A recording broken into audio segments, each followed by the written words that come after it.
Ellie, how are you? Doing good, Yaman. How are you? Good. Hustle Town, how are you? Good, Doing pretty good. Pretty Alexander. good.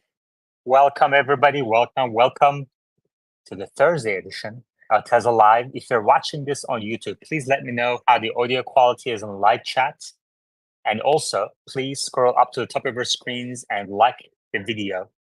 It helps a lot to like the video. Yesterday, we had a surge in likes. We had a really good day. 255 likes on the YouTube video, and therefore we're coming up to 800 views on the YouTube video last night, which is huge. 99% like to dislike ratio. People really appreciate this space, and I want to be able to push it out to others, but I need your help to do it. I need you to go up to the top of your screens, click on that YouTube link, and like the video. Thank you very much, everybody. Let's get to a good start. Dallas, how are you doing?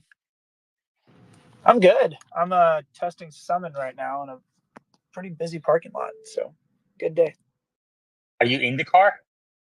Yeah, I don't know why I never thought you could do that, but I realized a lot of people were using it while they were sitting in the car. So I was like, I guess that'd be a different perspective of giving it a shot. So Are you filming this? Are you going to share it? I'm not filming it right now. I actually just ordered an Insta360, one of those cameras that you can see all the way around. So I'm going to get a mount for that and maybe start. I've never really done video content on X, but I might start sharing some ass videos, if you know what I mean. Man, this joke is never going to get old. I was watching an AI driver video before I hopped on here. I mean, AI driver is one of the best to ever do it. I think just overall on YouTube, he's just an excellent overall creator. And he is really impressed by the ass performance. He's really impressed by this ass. And he says the version that he just got is a big improvement from the version that he got 2 weeks ago, which is amazing, you know? And he goes through the video and kind of talks about what are the improvements that were made to ass with this latest version. Actually, Smart Summon. He goes around very busy parking lots. And one thing that he points out, Dallas, maybe you can verify this too. AI driver says Tesla used to kind of go back a little bit when you first started it and then go forward, I guess, to ensure that there's nothing immediately in front of it. But they did away with that with this latest version. And that really kicks off the system to a much faster start. Dallas, do you agree with that? Yeah, I can confirm that. I'm actually being summoned at the moment. This is kind of cool. No, but yeah, it does not move forward at all. And I never had the earlier version that Omar and AI Driver had a few weeks ago, but this is prompt. Like, this is very quick. Like, within a second of hitting the come to me button, the car's moving. So I am a little disappointed to hear that they got rid of the auto park summon at home, where you can get out of your car and it parks in the garage. I always kind of wanted to use that and never had FSD at the time, but it seems like they got rid of that. So, yeah. Dallas, would you use this, or is it still a party trick? Are you going to be using this? The auto park or the actual smart summon? S. Oh, it's beyond a party trick. It really is.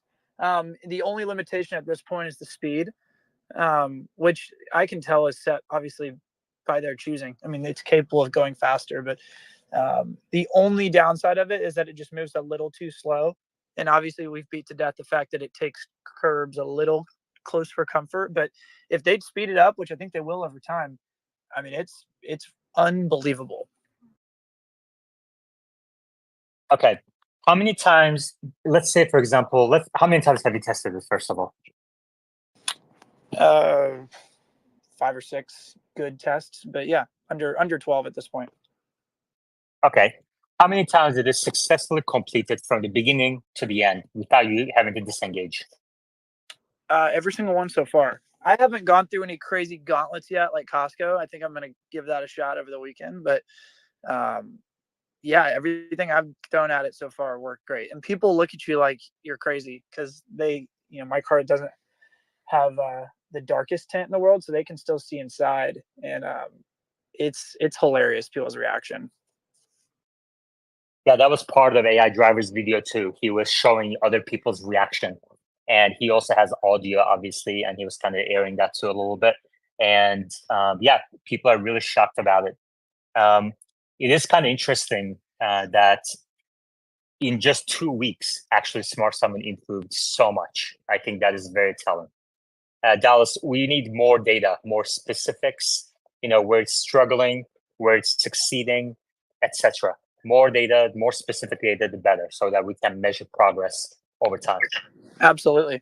I'm going to try to position myself as the ass man here on X, because I'm going to be using this feature all the time. So I'll be your resident professional on the board.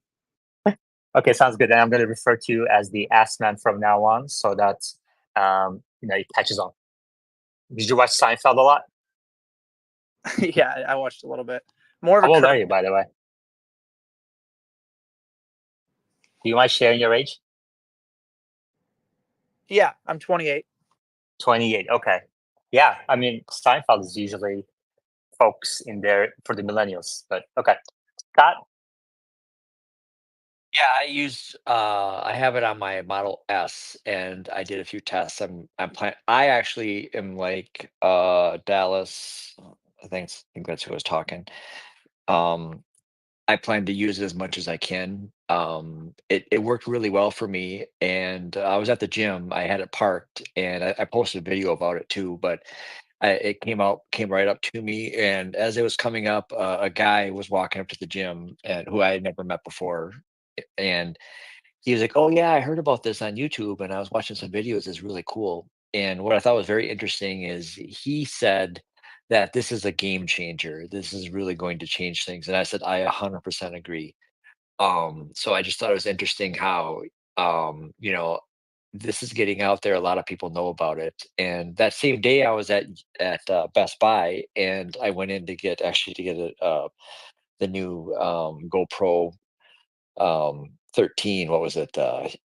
Hero 13 that Omar had recommended, so I could have better videos. And when I came out, there was a Model Y next to my car, and the guy who owned it was walking out too, and he was like, "Oh, I'm just borrowing this, but I want to get a Model S Plaid." And he said his had FSD, and this was literally like an hour after the first push of the 12.5.4 went out. And I said, "Oh, hey, Right.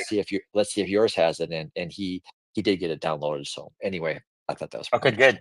Yeah, I think 1/3 of the fleet, according to About Tesla, about 1/3 of the fleet now has access, or maybe close to 1/3, let's say, in US and Canada, now has access to actually Smart Summon as of this morning. So, yeah, that's great news. This is great. I mean, everybody's loving actually Smart Summon. If there's anyone in the audience who have tried it, who want to describe their experience, please come up to the speaker board and share with us your story of actually Smart Summon, JC.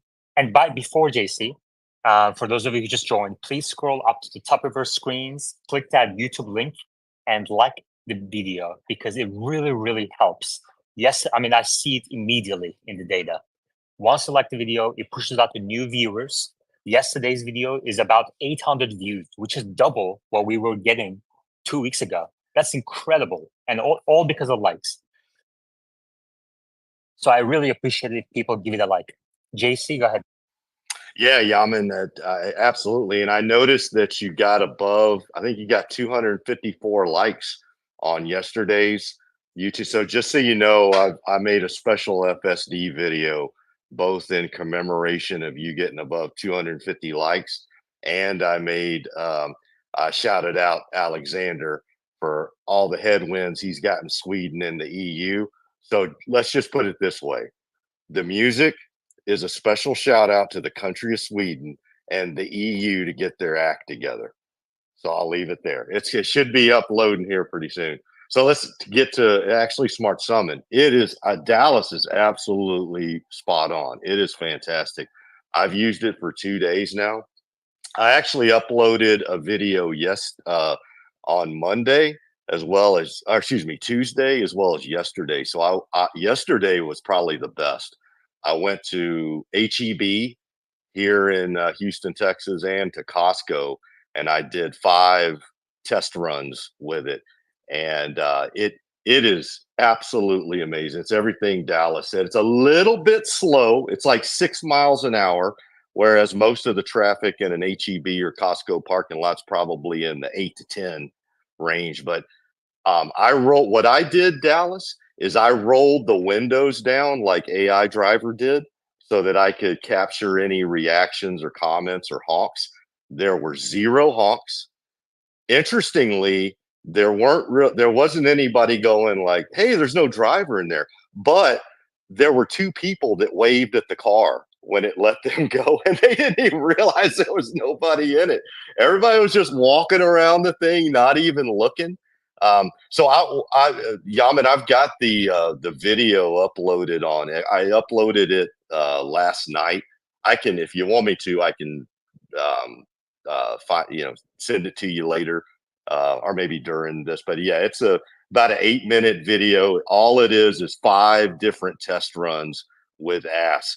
It did fantastic. The thing I would also mention, I don't know if Dallas, if you mentioned this, is that 270-foot radius, that's for real. So I noticed, I tested that out yesterday, and I got up right at 270.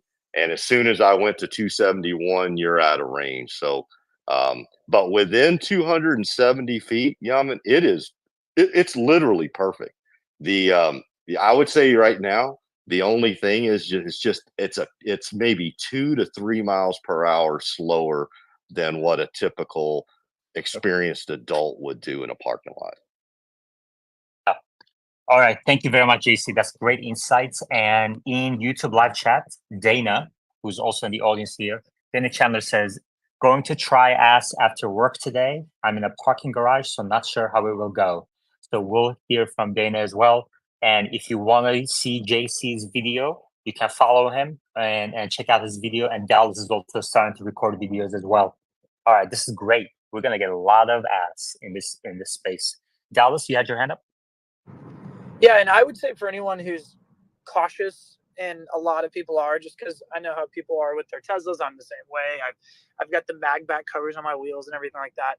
I would tell you, try summing out while you're sitting in the car for the first time, because you really do get a feel for how shockingly slow the car is moving. Because if you think it's slow watching it from outside the car, I mean, I just wrapped up a test just now. Sitting in the car, it's almost kind of funny how slow it is. Like it's hard to go 6 miles an hour with your foot. So there is that. But also, a lot of people about the curves and stuff.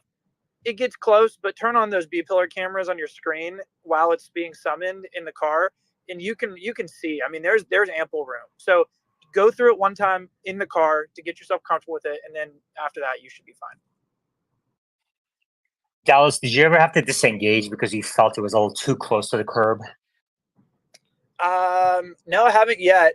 There have been some where, like I said, when you're outside the car, standing out in front of Whole Foods, you're just going off of a kind of cloudy front camera footage. And it's a little bit tense. It's like, I guess, I don't know, because you can't really see. But when you're in the car, you really do see a much better view of the curbs. And I don't know. I look at those B-pillar cameras a lot, and that's the best way to see if you're going to hit a curb. And so far, I have not really come that close. Okay, good. And AI driver in his video as well, he was talking about how he just, he had a challenge trying to push this thing to its limits because it just handled everything AI driver threw its way. AI driver has been over the years a very fair assessor of FSD. So, it's good to have him. And sometimes he swings by this space as well. So we can ask him some questions. And feel free to share this space with others that you want to hear from. Everybody's welcome to the speaker board, and we can ask some questions live. We can ask some kind of backstage type of questions as well.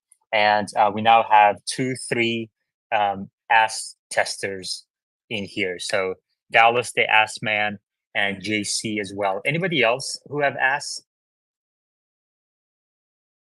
Hustletown, did you try it? I had to try that ass out, man. I was at a dog park, and So as soon as I was wrapping it up, putting the leash back on Chewbacca, I brought the car to me. And Millie Bush Dog Park, if anybody's been there, it's pretty popular. Probably the second best dog park in Houston. And it wasn't very complicated, but they knew that that car was empty because I had the doors down. I wanted to have the Falcon doors up. You know what I mean? That's how you really stunt in Houston. But no, everybody, there was a couple bringing their dog in. They're like, "There's nobody in your car." I was like, "I know." And then they left and laughed about it. Hopefully, it inspired them to get some Tesla. Thank you, Hustle Town. And Alexander, and then FSD unsupervised.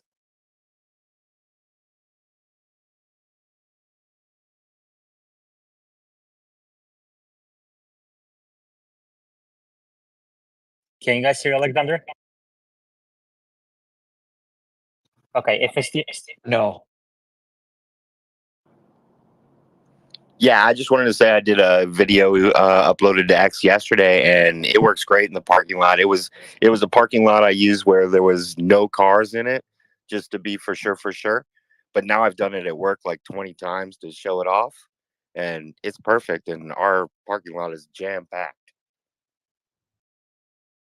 So, okay, let's go. So we have 4 testers now on the board. Let's go through whether you would actually use this thing. Let's say you came out from the store and it's not raining. Okay, it's not raining. So it's not a situation where you have to use it. Got a regular day, sunny day. Would you walk to your car or would you use it? So that's the first question, question 1A. And then the 1B is, do you think an average Tesla owner is going to use this on a regular basis? That's question 1B. Okay, let's try Alexander again. Let's see if Alexander can actually speak now. Alexander? Yeah, first question, yes, I would use it. Second question, no, I don't think so. I know people that don't even use cruise control. Okay, so I don't think so. Yeah. Okay, let's go to Hustle Town and then JC. It's not raining. I would probably use it if I had a lot of bags of some sort. Like I used this last night. My wife, she leaves her work and she has a bunch of bags and she asked toward me. So yeah, I think I would use it all the time, especially if it is raining. But even when it's not, I think it's useful. Do you think an average person will use it? Average Tesla owner?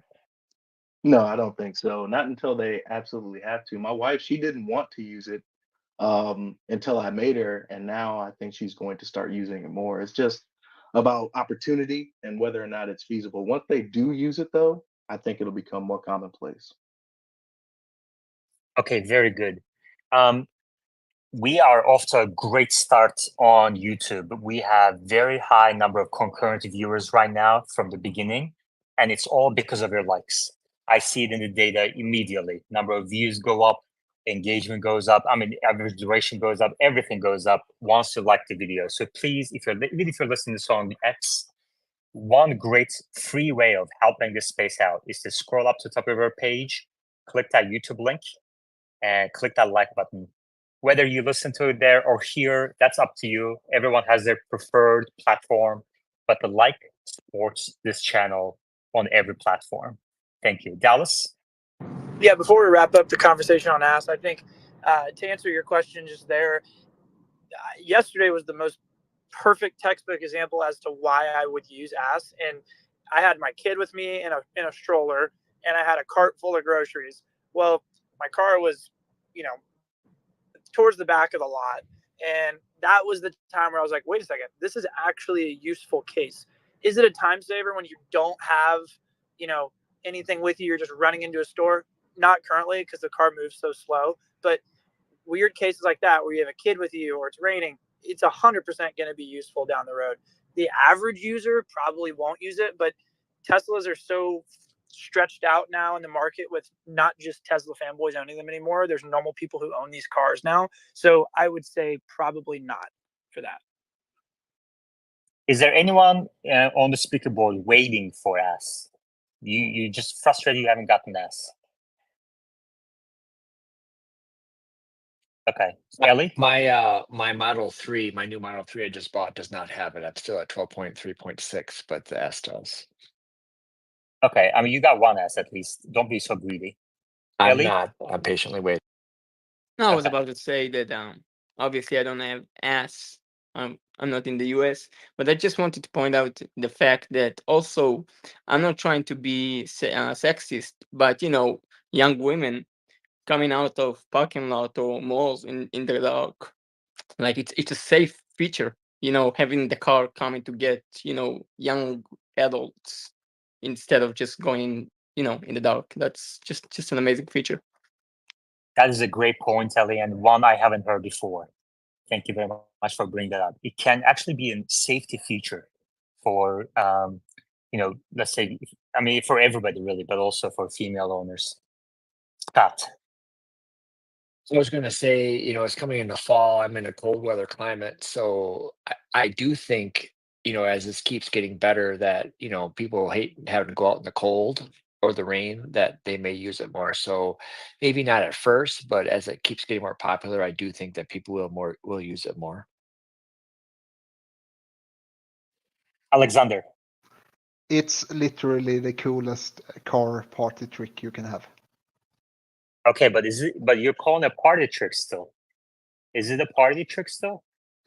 Yeah, until I just walk out of the store and until I walk out of the store and it knows that I'm just gonna get picked up, then it's not a party trick anymore. Yeah. You know what would be interesting? So let's say, for example, the car is out in the garage and you're at the cash register. You can't at this time push the button and have it come to you, right? You have to have you have to have the side of the car. Is that correct? In Sweden, the radius is really small, and it's not like the latest update. It's Look, nobody cares about Sweden, Alexander. I'm asking my American friends here. You guys can't even get your act together to get FSD on the freaking highway. All right. I don't think it radius is everything. Okay. Let's ask Dallas. Dallas, let's say you're at the cash register. You don't have sight of the vehicle. Is it possible to do it? I know Tesla doesn't want you to do that, but is it even possible? Not from my experience, no. And I'm not 100% sure on that, but I've been inside and my, come to me button's been grayed out. And then when I walk outside, it's not. So I don't know, to be honest, but in my case, you can't do it. Yeah. JC, what do you think? Yeah, I'm actually thinking from a cash register, you may be able to do it. Here's why. Because yesterday when I was doing it at the HEB parking lot, it was so sunny outside that I wanted to get in shade, and the only place was like the little flower garden over to the side. You know how they have that set up. It's almost like it's its own little place and it's cordoned off. And I was in there using the button and it was perfectly fine. Obviously, right now you have to continuously push the button, but I was able to do it from that was the only place I could get to 270 feet away and be out of the sun. So that's a great question, Yaman. I may try that from like the nearest cash register within HEB and see if it because it did it from the flower garden part. Two other things, real quick, Yaman. I was going to mention is HEB has diagonal parking spots. So as most folks on here know, auto park only works on straightaway parking spots. I can tell you, some actually Smart Summon works out of all parking spots, diagonal and straightaway. And the other thing is it does 3-point turns. So yesterday in the HEB parking lot, I put it in a position where it would have to do a 3-point turn in order to get back to me. And it did 2 of them flawlessly.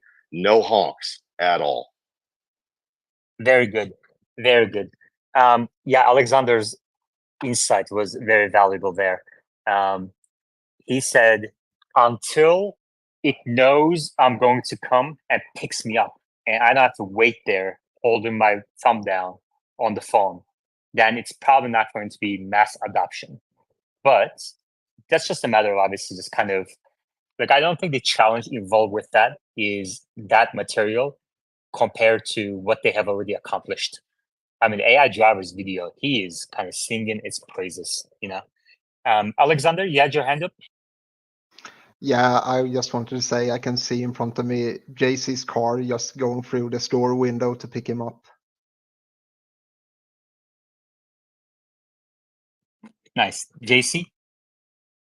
Yeah, I was gonna say that. Oh gosh, Alexander got me off. I forgot what I was gonna say now. That's okay. Let me read a couple of the comments from YouTube live chat in the meantime. Nick Schiffman, who is a great supporter of the space on X and on YouTube as well. Nick says, I used Ask yesterday to pick me up after a haircut, and it worked amazingly. But it is way too slow. There was a guy that was too impatient and ended up going around, which made it a little awkward.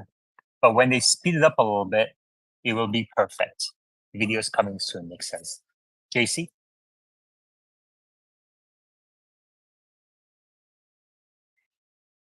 JC? Yeah, I mean, you were kind of going in and out there. I think you called my name. Yeah, go ahead.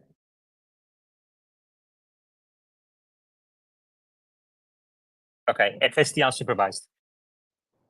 I think that it's not going to work when you're inside. I was right inside of my door at my work, and it would not give me any kind of prompt to go. As soon as I stepped outside 3 feet, it gave me the prompt to go. So I don't think it's allowing you when you're inside. How does it even know that you're inside or outside? I don't know. Probably the location services. Like just GPS? It knows Yeah, you're in a that's- building? Yeah.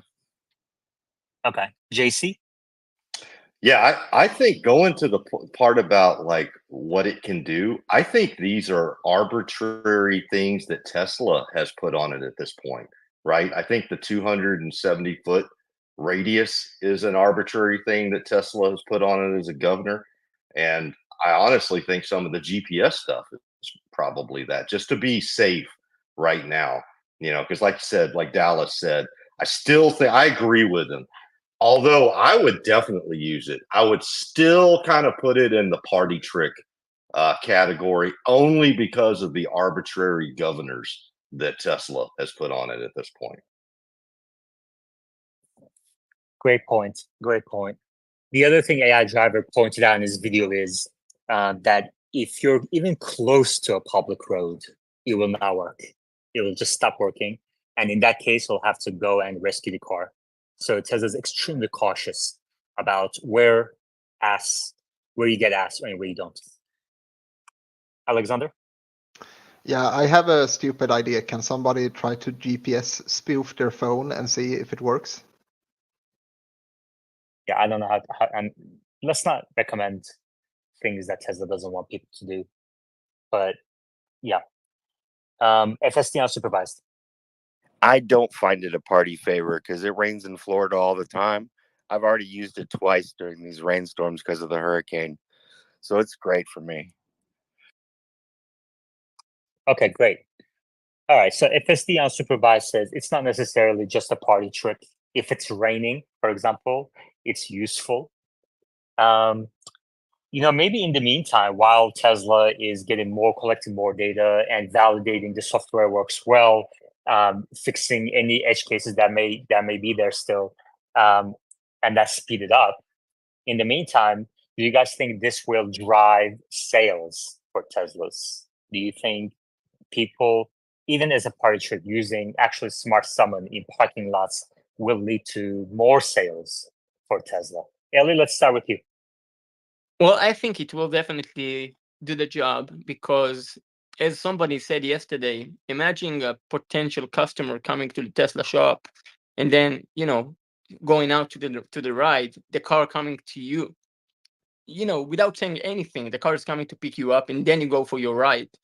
That's just an amazing feature. Once again, working for Tesla, if I have this unbelievable feature available, it will blow people's minds, like for sure. Okay, great. Anybody else? Does everyone agree with that view, JC? Yeah, I agree with that. I think it's really just about people knowing. I'm not sure how many people are even going to know about it outside of our universe.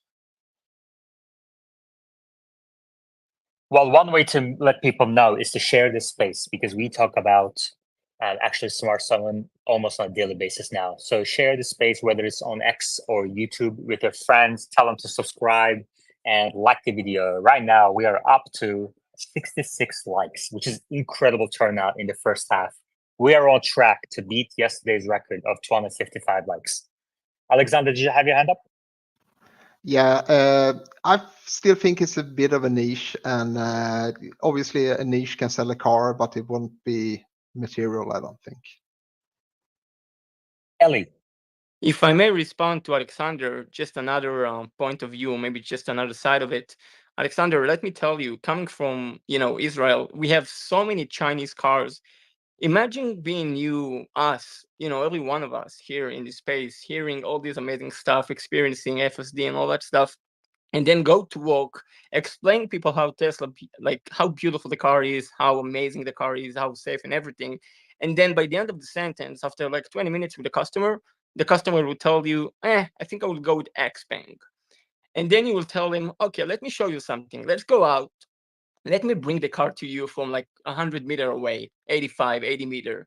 That's something no one has, Alexander. I know what you mean by party trick, but think about like it's something else. I don't know.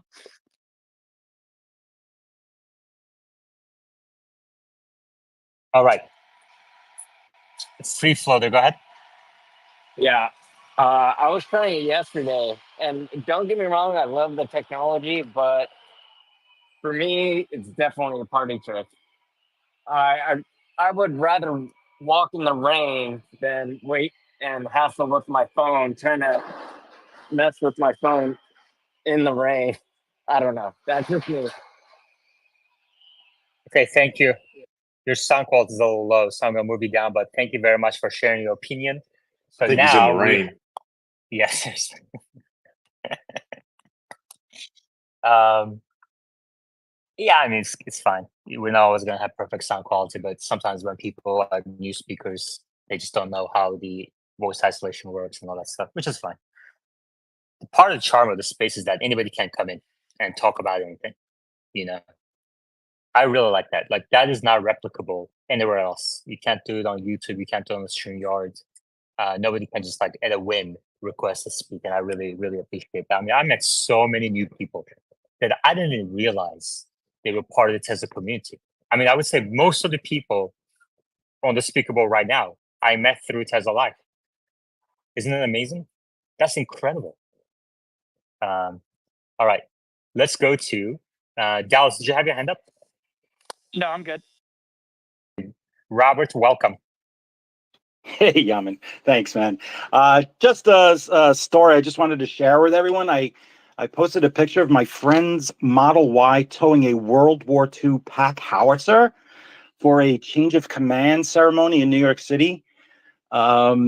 The cannon weighed about 1,400 pounds. They towed it. He only towed it for about 5 miles, but in the photos I posted, it's like a collage. You can see a close up of the tow hitch. You can see the screen, the rear view screen showing the cannon being towed behind the vehicle, and there's even a shot of the cannon firing. Now, granted, it's firing blanks, but you can still see the fire blast.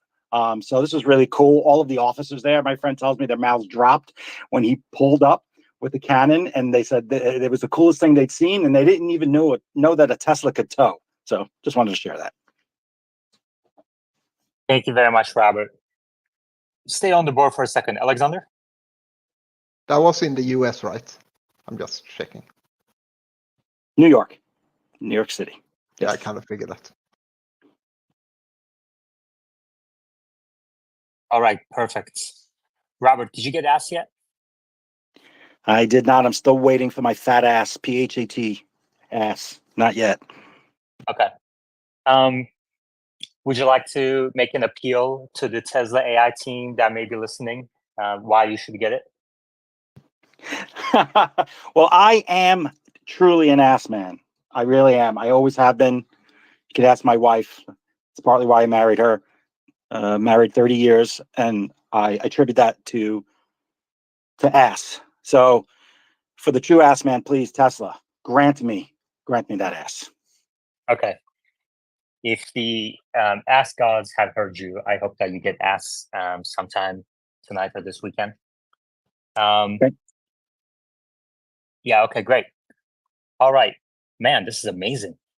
Half the speaker has asked, and half of them are just hoping that they get it. It looks like we're divided on whether this is a party trick or not. So, and I think we have probably the most ardent supporters of Tesla, most technology-oriented earliest adopters. So I think that tells us something.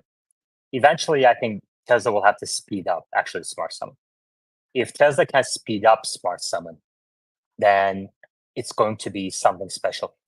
This is going to be something that no other automaker can replicate for a long time, for many, many years. So it's going to be a huge differentiator for Tesla once Tesla speeds up actually Smart Summon.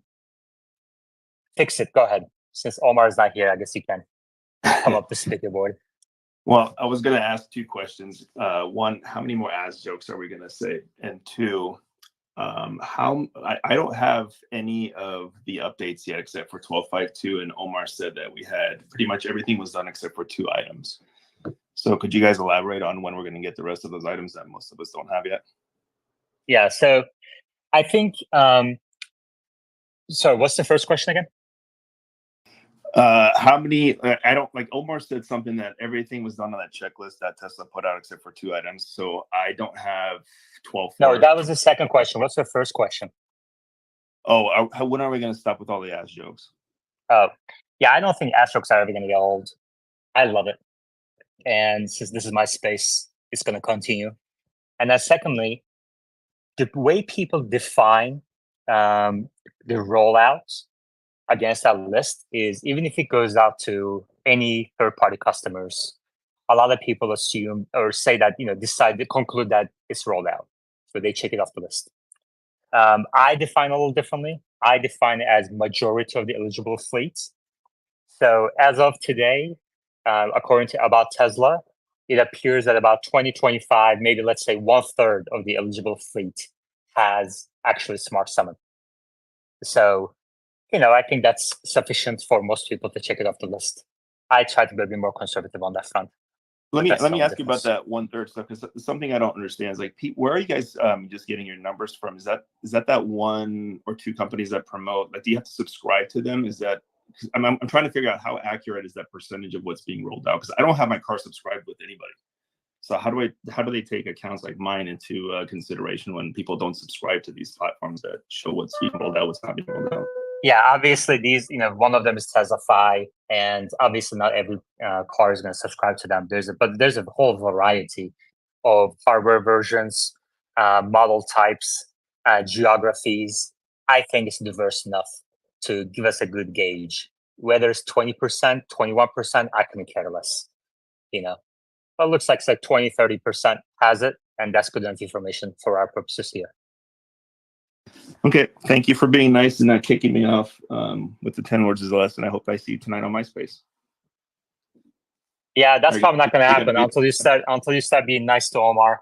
That's probably. I mean, for example, in your space, when I joined a few weeks ago, I corrected you and said, Omar doesn't say the things that you're saying. He's actually, even in a tweet, he said that sometimes he gets frustrated with FSD and he's negative on it. So he kind of goes back and forth, and I explained to you that it's probably because of how passionate he is about the company and the software and the technology. And yet, I've heard you repeat in your tweets and in other spaces that you keep saying Omar's being dishonest. He's saying one way in the space and one way in tweets, and that is just simply not correct. And until that changes, I'm not going to come to your space. Well, I would have to respectfully disagree with you, but I mean, we can definitely have a conversation with it on MySpace. Like you, me, and Omar can hash it out. We'll get down on there. The 4 of us could hash it out. No, thank you very much for coming up. You're welcome. All right, we have other things to talk about. Let's see. All right, I think this is enough ask. Did we get enough ask today? I didn't get enough ask today. No, Alexander says no. He needs more. That's so funny. Ass jokes will never get old. That guy's a loser. No name calling. That's all right. I just need that one thing changed. That's okay. By the way, we have 69 likes on YouTube. Nice. Well, I mean, we have a lot of topics to discuss. We have EV sales, used EV sales. Ross Gerber just had a interview. I'm going to go to JC in a second. We can talk about 1010. We can talk about crypto. We can talk about macroeconomics, SMCI, NVIDIA, Tesla service. I have so many topics to talk about today. This episode, I hope, goes beyond 2 hours. If you'd like it to go beyond 2 hours, please scroll to the top of our page, click that link, YouTube link that will take you to the YouTube video, and like that video. If we get over 250, which is yesterday's record, then we can keep this going. For every like beyond 250, we can keep this going for another minute. And also, once we get to 1,000 likes, this Tesla Live is going to be contribution margin positive, which is a milestone that Rivian never achieved. And Tesla achieved with the original Roadster. So, we need to get there as soon as possible, and it's going to happen with your help. JC. Yeah, Yaman, I just want to say one thing. I know Omar's not on the speaker board right now, but I want to say one thing on his behalf for the previous speaker. I have no clue what angle he's coming from, but I can tell you from my own personal experience, I spent 30 years in the oil and gas industry. I was dead set against EVs. And then one day I came across this young man's videos, and it really just it inspired me. And so I'm a 55-year-old retired dude who spent 30 years of my life helping build up the oil and gas infrastructure around this country. And Omar inspired me to get my butt into a Tesla, and that was a wrap. And there's a lot of other people from my area of Texas and Georgia and Alabama and Tennessee. The only thing Omar is guilty of is getting a bunch of rednecks into Teslas. Yeah. I mean, he's the GOAT. He is Hallmars is the GOAT, no question about it. And it's just tremendous how much he's done for the company and the community over the years. There's also, I think, there's got to be value assigned to people who've been around for a long time. They've seen all the ups and downs. They never wavered from their support for the company, and to them, it's not just about getting followers or getting a 50 minutes of fame. He's not only that, but he's also contributes deep insight into things like FSD, how the software works. Like, for example, I listened to a Ross Gerber interview that was filmed, I believe, yesterday on Yahoo Finance. And he talks about how he's bullish on Waymo, how by the time Tesla figures this out, Waymo is going to be the leader in autonomous driving. I know that is not correct in part because of Omar's contributions in this space and many others who allowed us to kind of get deeper understanding of Tesla's approach, how it differs from Waymo. If it wasn't for him, a lot of people might have sold their stock and might not have been in a good position to benefit from the development of FSD in the future. And we're going to get more information about that on 1010. But yeah, I'm really excited. I'm really happy to have him in this space as a regular speaker. He doesn't get paid, by the way. I don't pay him $1. I mean, there are spaces who pay him $1,000. He comes here on his own for free. And he's also a patron. And he just helps in so many different ways for Tesla and Tesla Live as well. Dallas. Yeah, not to make this sound like a whole Mars blog eulogy, but he definitely was one of the first accounts that I came across on Twitter. Kind of like JC just said, I literally grew up in a family with 5 Suburbans, like the most gas guzzling Texas family you could ever imagine. And I'm not sure if it was Omar's or whoever's, but I'm sure it was Omar's post that kind of got me to start to see Tesla and the early days of FSD, and got me excited. And I've owned 3 Teslas now, one of which saved my life. So these cars are something that I'll own for the rest of my life. Good. Ellie. Yeah, just a quick few words. Everything you guys said is correct. I just got to mention something. It does stuff behind the scenes that it's uncanny I can't speak about it, but it's unbelievable the stuff he's doing behind the scenes regarding Tesla. Also, I gotta point out, we love Omar, but also this space. At the same time, right now we have Omar in another room, but we're all here. So the combination between Yaman and Omar is something out of this world. So I love these spaces. Please like, share, and let's give Yaman the support he needs. Thank you, Ellie. I appreciate that. Yeah, I think we do complement each other pretty well. We have different strengths, and it's good to have in that one space. And then everybody else on the speaker board too. I mean, everybody brings something unique to the speaker board, which is what benefits the audience, I think. And I think we're going in the right direction. This space is growing very nicely. Number of likes right now is up to 71 with 100% like to dislike ratio. That's incredible. The number of concurrent viewers very high, and I think the average number of viewers so far in the first 45 minutes is also very high. Let's go to Scott and then Hustletown. I was just gonna say with Omar, I mean, I agree with everyone. He's great, but I think he's very positive and focused that way. And some of these others, Dan O'Dowd and whoever the other person was, they get very focused on negatives, or they have ulterior motives, I think, and that drives them wrong. Where he's taking a drive and maybe it's not exactly perfect, but he doesn't focus on the little things because he realizes that will be fixed. So he doesn't address it, where other person will say, oh, it didn't do this, it's gonna kill somebody, and it takes it totally the wrong way. So I think that's it, where I see people have a hard time with that, and then they'll say that he's lying, and that's not it at all. Yeah. I see Machine in the crowd, and he's also on YouTube live chat right now, spreading misinformation. Machine is spreading misinformation in live chat. As a moderator, can you believe this guy? Ridiculous. Hustletown. I just want to say I really didn't really go on to X very much until I got into this space, and I really heard Omar speak for the first time, and it was impressive.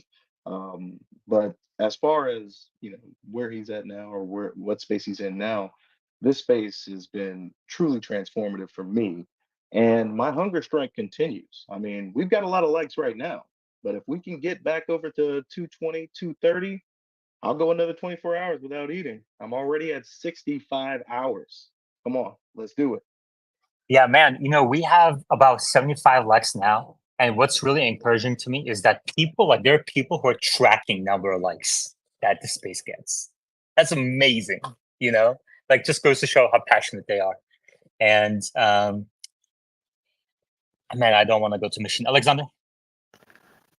Bear on board. Bear on board. Bear on board. Bear on board. Machine, go ahead. I was pretty surprised to hear some speakers say that this space has been transformative for him. I also, the same thing happened. Every time I hear Yaman's voice, I vomit, and I've lost 50 pounds. What a major transformation. It's all muscle weight you lost. I see you're not going to gym anymore. Hey man, what do you think about this actually smart summon that's rolling out? I mean, about 1/3 of the fleet in US and Canada seems to have it. It's rolling out pretty well, and AI driver is extremely positive on it. Hardware 3, your favorite topic, hardware 3 vehicles seems to be getting it as well.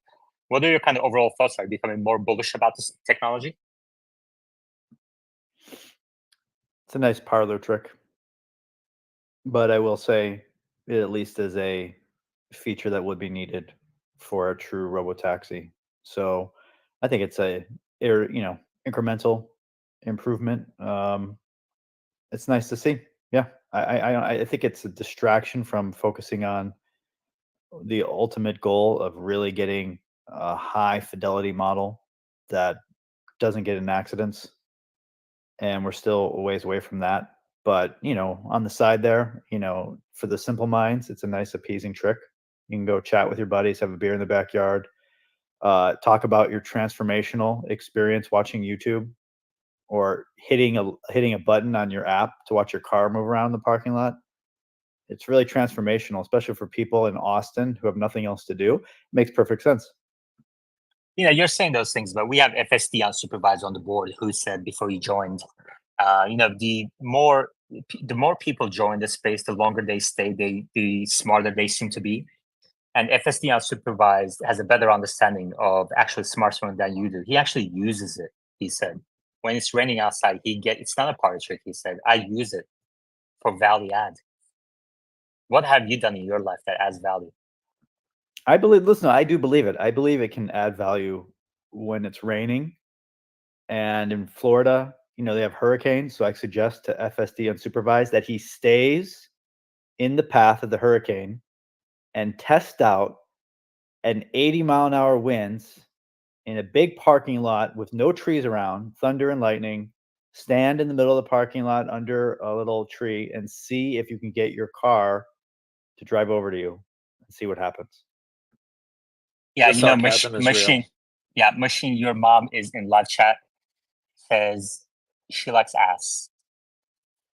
FSD unsupervised? I just like that Machine's giving me crap now. It is a milestone for sure. JC? Yeah, I noticed Machine's eye reminds me, interestingly, of the 1010 invites that went out. And one other thing, Machine, I remember, I'm going to give you a compliment here. I remember that video you did with Omar, and I mentioned you had those golden brown legs. And the second thing that came to mind is, man, how did he get those Turkish genetics, that Turkish DNA in those legs? That is a disturbing thought. You're extremely disturbed, JC. Speaking of getting genetics in you, Machine's mom says, I'm sure my son lies. I used to hang in pea-stained sheets on the bushes outside our house when he wet the bed for all the kids waiting for the bus to see. He lied then and said it was sisters. I appreciate that my mom to this day continues to oversee me, even as an adult, and let everyone know the truth.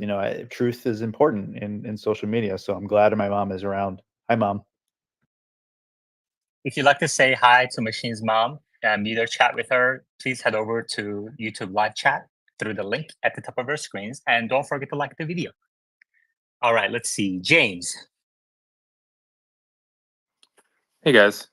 I just wanted to say I got the FSD 12.5 was 1.2 or something. It's not the most recent, but it's past the 12.36.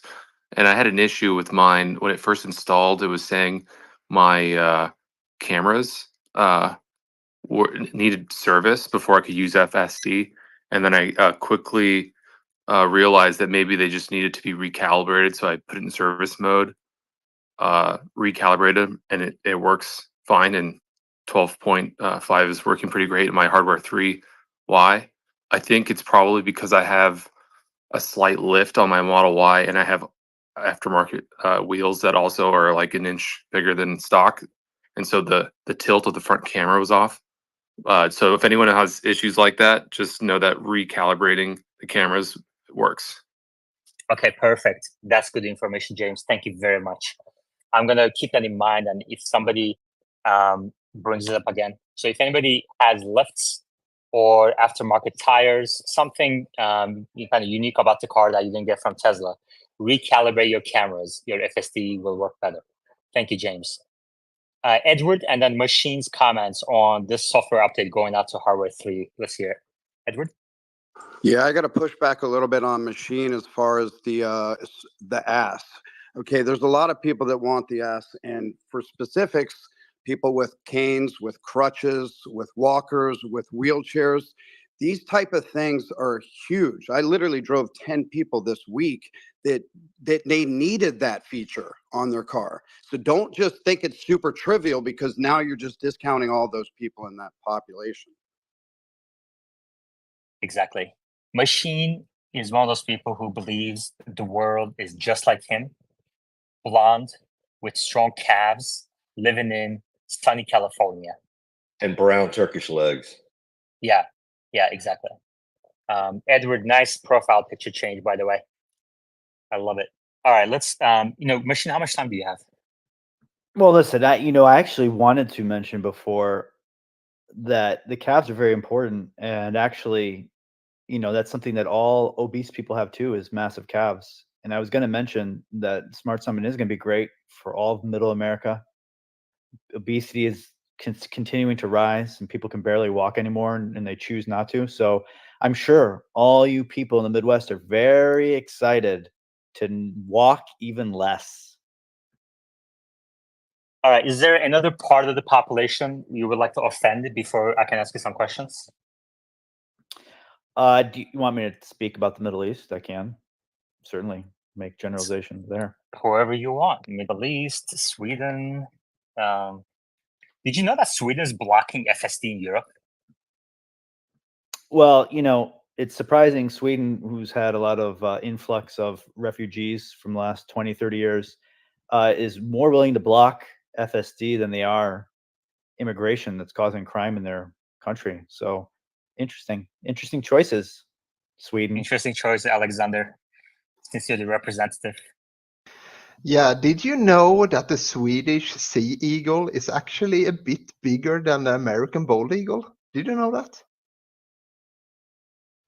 I'm going to return my IKEA furniture if this goes on. Machine, how much time do you have? I have a bit. Okay. What do you think about hardware 3? I mean, Tesla team seems to be really adamant of getting hardware 3 to the same performance level as hardware 4 with these updates. Sure, they need to appease the customer base, and why not try? If everything's close right now in terms of efficiency and how much space they have to get all this stuff on there, you might as well get it to work, and then hope that the current model size and all the features that you want to deliver, you can continuously update through further training and more data. And I expect that to kind of stay the course for this iteration of this version. I'll be curious to see when they move on to V13 if that is going to be another step change in the model architecture or not. And if it is, will there be any deviation between hardware 4 and hardware 3? Okay. All right. So maybe V13 is when hardware 4 will have its unique model. Let's see.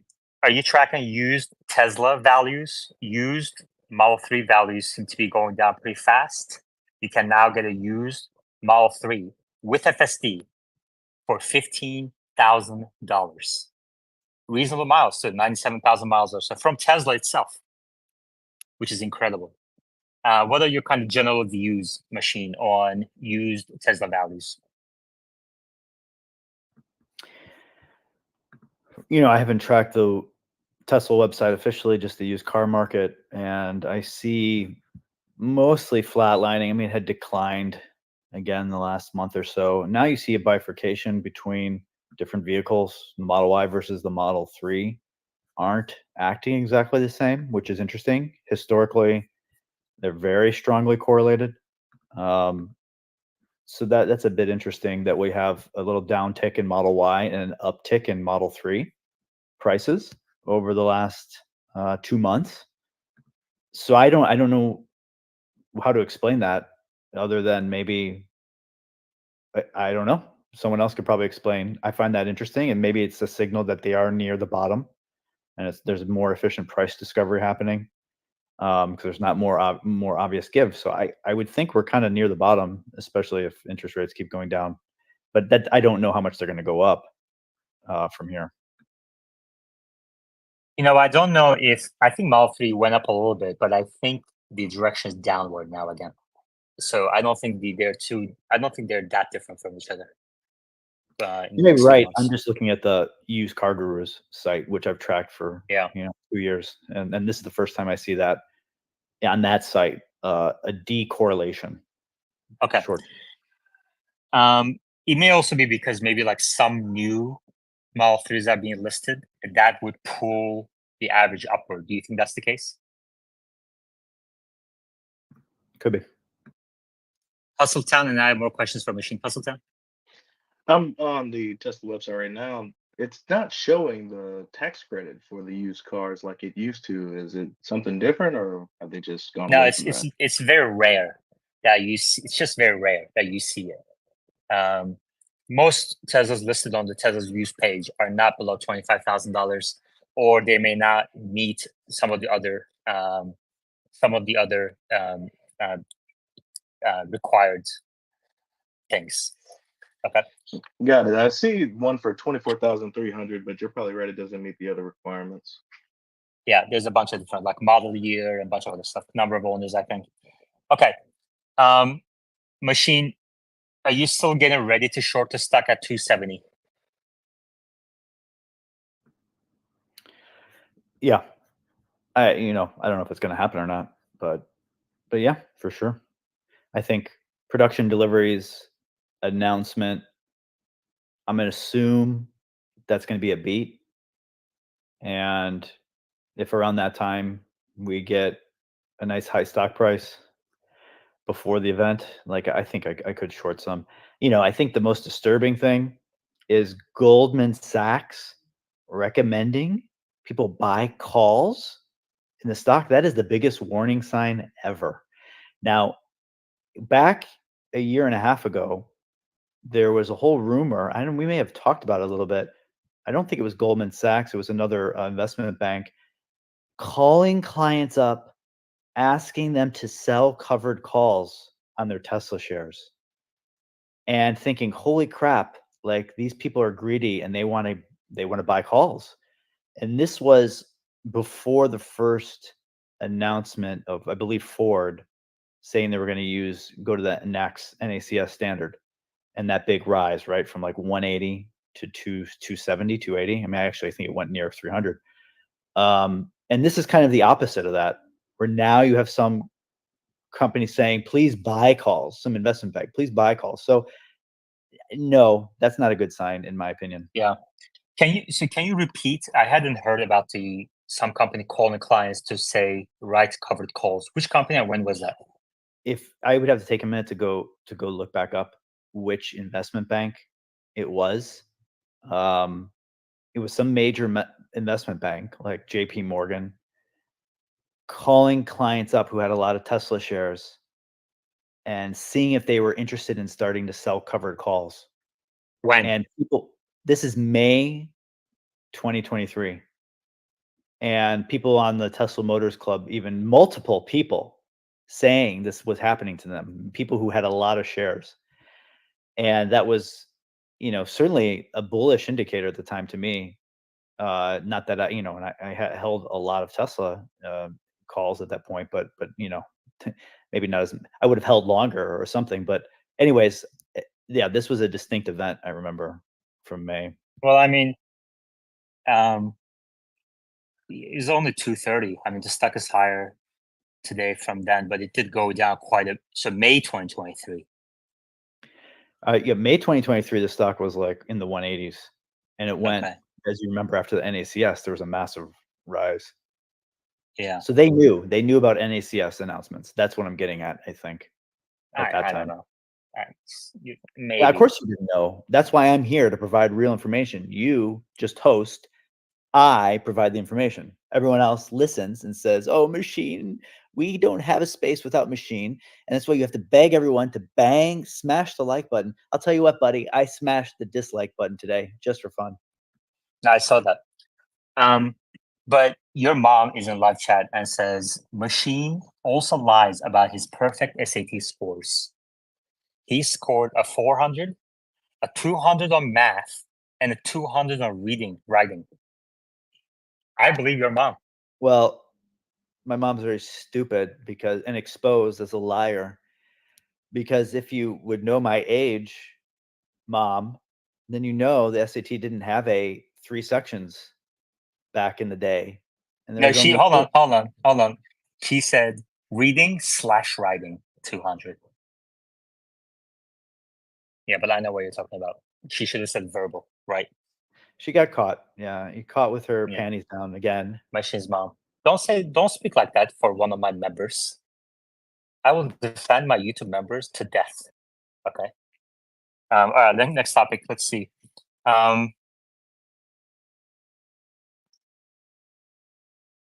What do you think about? I'll ask Omar when he comes on for that one. Let's see. Would you like to share any predictions, any comments about macroeconomics? Inflation is coming down fast. The Fed is getting ready to cut more, but the markets are undecided between 25 versus 50 basis points. Any thoughts on that front?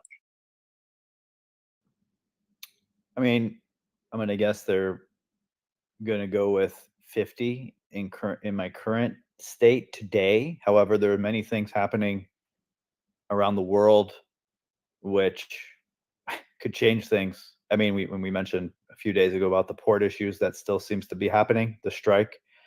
And I don't, if I was the Fed and I see that there's a strike happening and we know this is going to, if it's like a week long or more, that's going to cause a massive supply crunch, right? Rising prices. There's no way I would try to cut rates more, especially not 50 around that, if that's happening and there's going to be some lag. But at the same time, obviously, there could still be a recession. And so it's going to be tough for them to balance keeping employment in check and inflation in check. And so I don't know, to be honest. Yeah, man, especially on the unemployment front, there's such a mix of data right now. It's kind of hard to get a gauge of what's going to happen from here on out. Initial weekly claims are low, but hiring rates are also low. I think people are just waiting until this election. I think a lot of people, investors, employers are in waiting mode.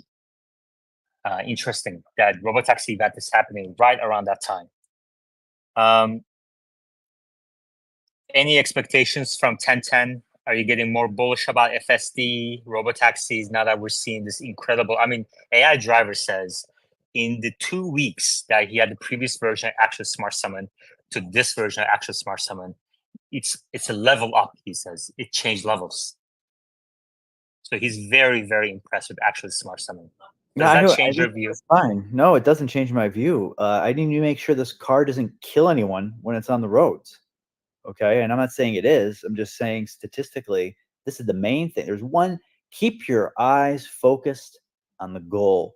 The goal is having a car not run into other cars or people on the road at a statistically high enough accuracy that it can go unsupervised and make a lot of money for the company. And you have to look at what evidence do you have that you are getting close to that. And that is all that matters. The stuff in the parking lot is like a nice to have. I agree, that's a feature that needs to be in there, but that is not the fundamental part that's going to make. Okay, but why do you think why do you think Tesla's focusing on this? Well, one, it's something that they promised to people before. And two, I do believe it is a feature that they need to have to be fully autonomous, right? You got to be able to pick people up close to their destination or drop them off close to their destination. You don't want to drop them off at the corner of Target and then these fat people got to walk a quarter mile into the store. Like, this is unacceptable for 90% of the country. So no one will use the robotaxis outside of San Francisco because everything's close and the homeless are right there. But in the Midwest, in Austin, they're going to be sweaty. By the time they get to the Target, they're going to be drenched in sweat. And the Target employees aren't going to want that either. It's going to be too smelly. So everyone understands you need to have this door-to-door software, all the features. So that's why they're doing it now, and then it's going to get better over time. My point is, like, how well it works. Like, that's nice to talk about, but that's not the fundamental limiting factor, I feel like, right now. Edward. Look, it's a basic strategy. Highways, city streets, parking lots. It's not a complicated situation. That's the hardest part, probably, is the intricacies and nuances of the parking lots. It's easy to drive straight down the middle of a road. You know, it's not easy to drive amongst shopping carts and people dropping shit and all kinds of other crazy stuff. Yeah, machine disagrees with you there.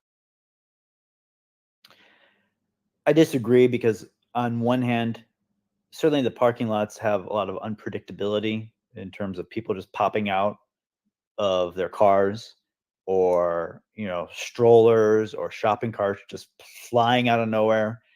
But a lot of that can be mitigated by just driving very slowly. which is totally fine in parking lots because it's not for very long. And that's an area that people aren't going to really be annoyed by. Whereas driving very slowly on city streets, no one accepts. And those are much higher velocity, higher risk. So like I do get that parking lots are actually more complicated. And so it does take a lot of engineering effort to train models that work well enough there. But I still don't think that's, in my opinion, the limiting factor. Okay. Just as a reminder for the audience, Machine is a bear. He's a short seller. He's getting ready to pull the trigger on selling the stock short. And if you want to remove from the speaker board, go up to the top of your screens and click that YouTube link and like the video. Once we get to 200 likes, Machine will be kicked off the speaker board. Once we get to 1,000 likes, he'll be permanent, maybe for a week. He'll be kicked off for a week if we get to 1,000 likes. Alexander.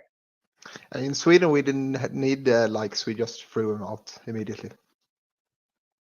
No, come on. It took you a year and a half, buddy.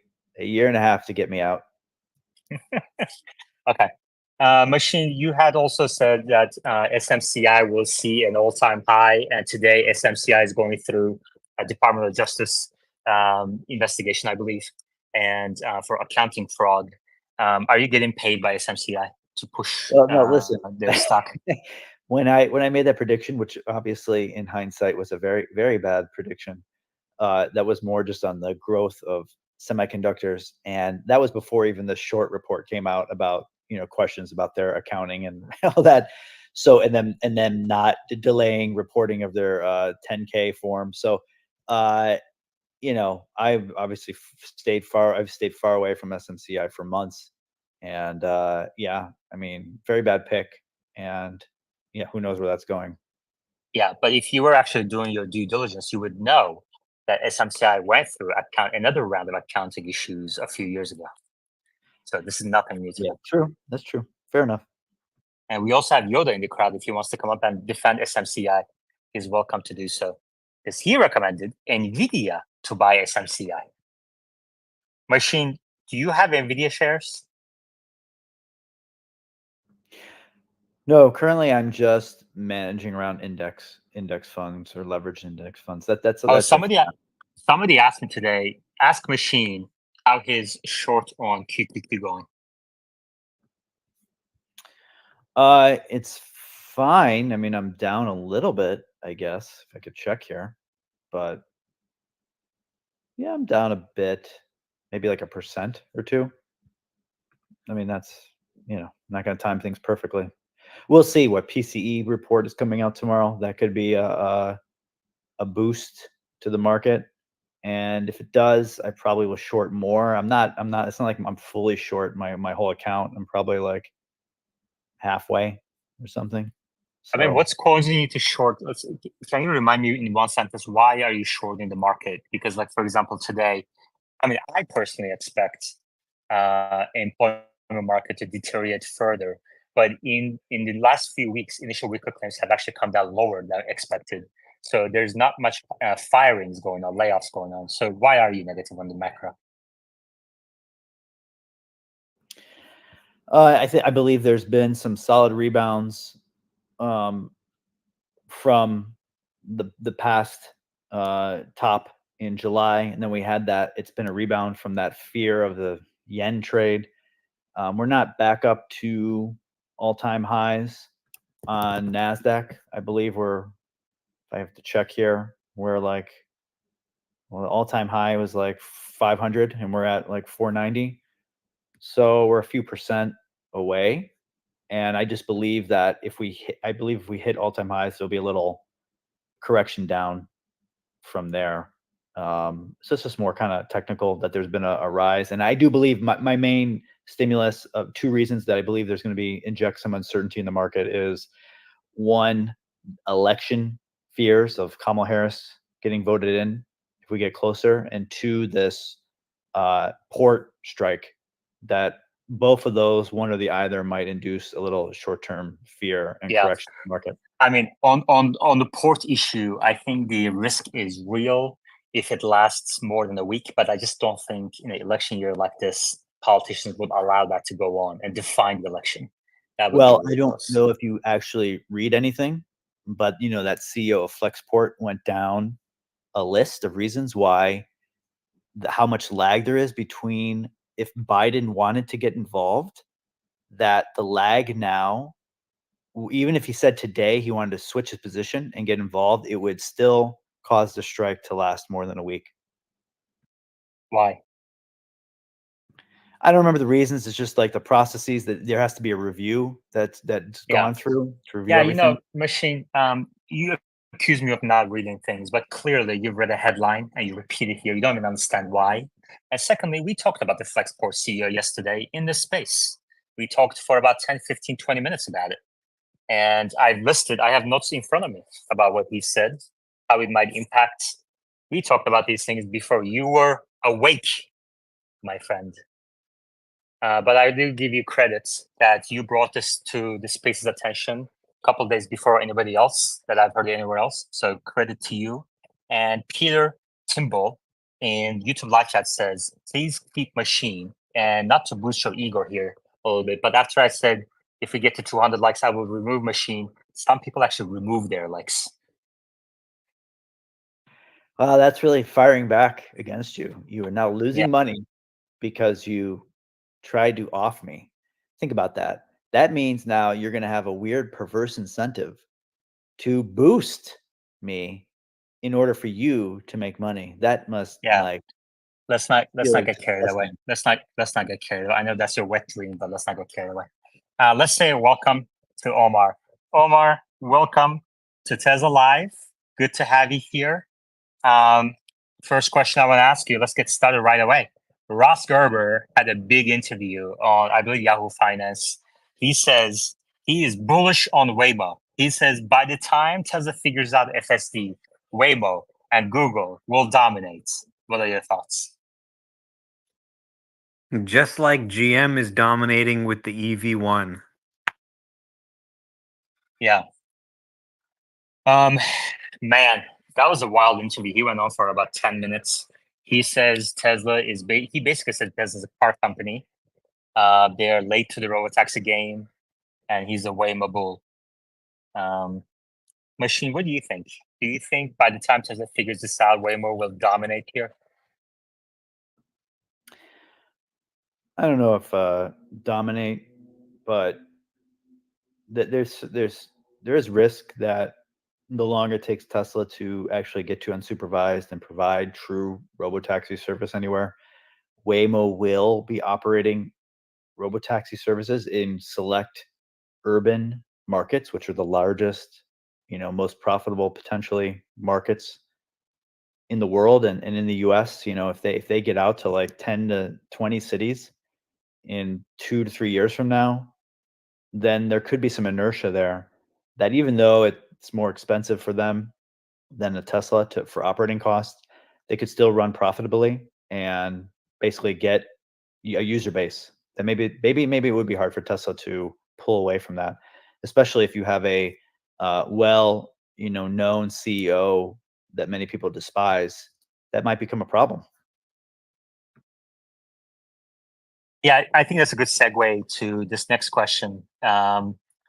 Let's talk a little bit about Elon's comp plan. I get a lot of questions about whether there's an update.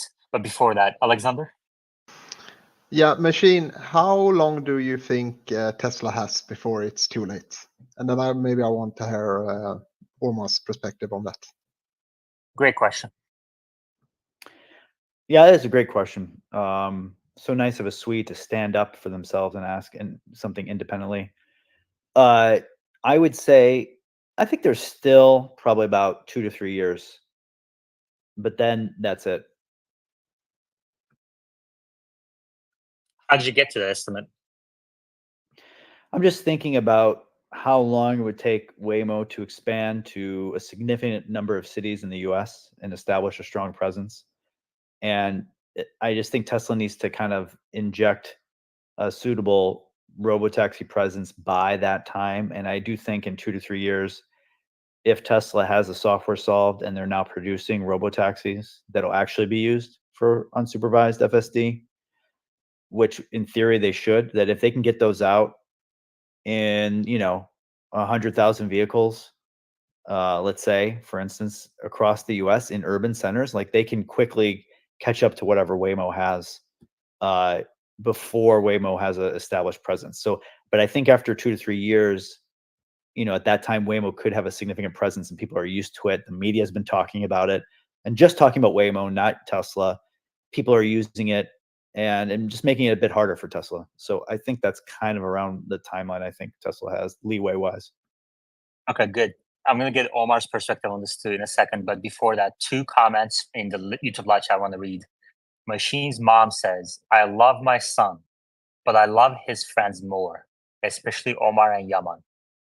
And Peter says, after 5 minutes, literally after 5 minutes, he said, please keep Machine. He says, okay, I've had enough. Change my mind. The like and remove. Omar, what do you think about Alexander's question? How long does Tesla have before it's too late? Well, I mean, how long until somebody makes a self-driving car you can buy like Tesla has? I don't know. I think that really, building up user share and now Tesla can't catch them. I don't really know about that. They are in their newest markets of Austin and Atlanta, not even launching their own app. They're going through Uber. So it seems like kind of a fragmented strategy with, Arizona and California, and then, Austin and Atlanta are using a completely different app. So I think they have 700 cars on the road right now. 5 minutes after Tesla solves supervised FSD, they'll have more cars than Waymo on the road. And I mean, Waymo sucks. Okay.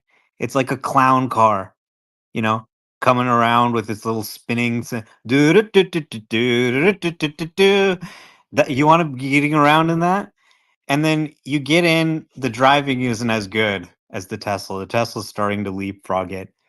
Tesla's vertically integrated. They're going to make millions of cars. Waymo's not even sure who's making their cars. They're like, shoot, okay, they just put 100% tax on Zeekr. Hey, Hyundai, can you make our cars? Someone help us out here. So, Waymo's amazing. I love using Waymo. But Elon Musk is just an incredible competitor. Look at XAI and OpenAI, right? I mean, OpenAI is falling apart. They're trying to convert into a for-profit company now. Mira Murati's out. Greg Brockman's on a leave of absence. Ilya's gone and started his own company. Their lead is just eroding like crazy. Meta releasing an open vision language model, an open multimodal LLM, Llama 3 point whatever yesterday. And, XAI just chugging along. This guy just figures out what the most important thing is, building a huge compute cluster. And he just survives. As everyone else falls apart and goes bankrupt and has drama, he just keeps pushing. Yeah. And Google is a company that kills off every product they have. I bought my domains on Google Domains. Oh, Google Domains. That seems like a reliable place to have my domains. Oh, sorry, we're shutting down and all your domains are going to Squarespace now. Okay.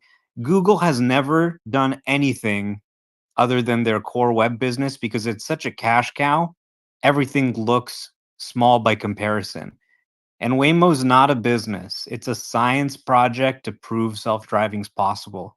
And they're burning billions of dollars on it. What Tesla has is a business. So if I'm investing, I'm going to invest in the business. Man, I wish I can have you and Ross Gerber on my deeper conversation series and go at this. But I don't think he would accept that challenge. And Omar's answer, by the way, is 100 times better than Machine's answer, which is not very surprising. But we have a couple of hands and more to come. More topics about Giga Berlin, 1010, Ford Blue Cruise, etc. But before that, quick shout out for my sponsors.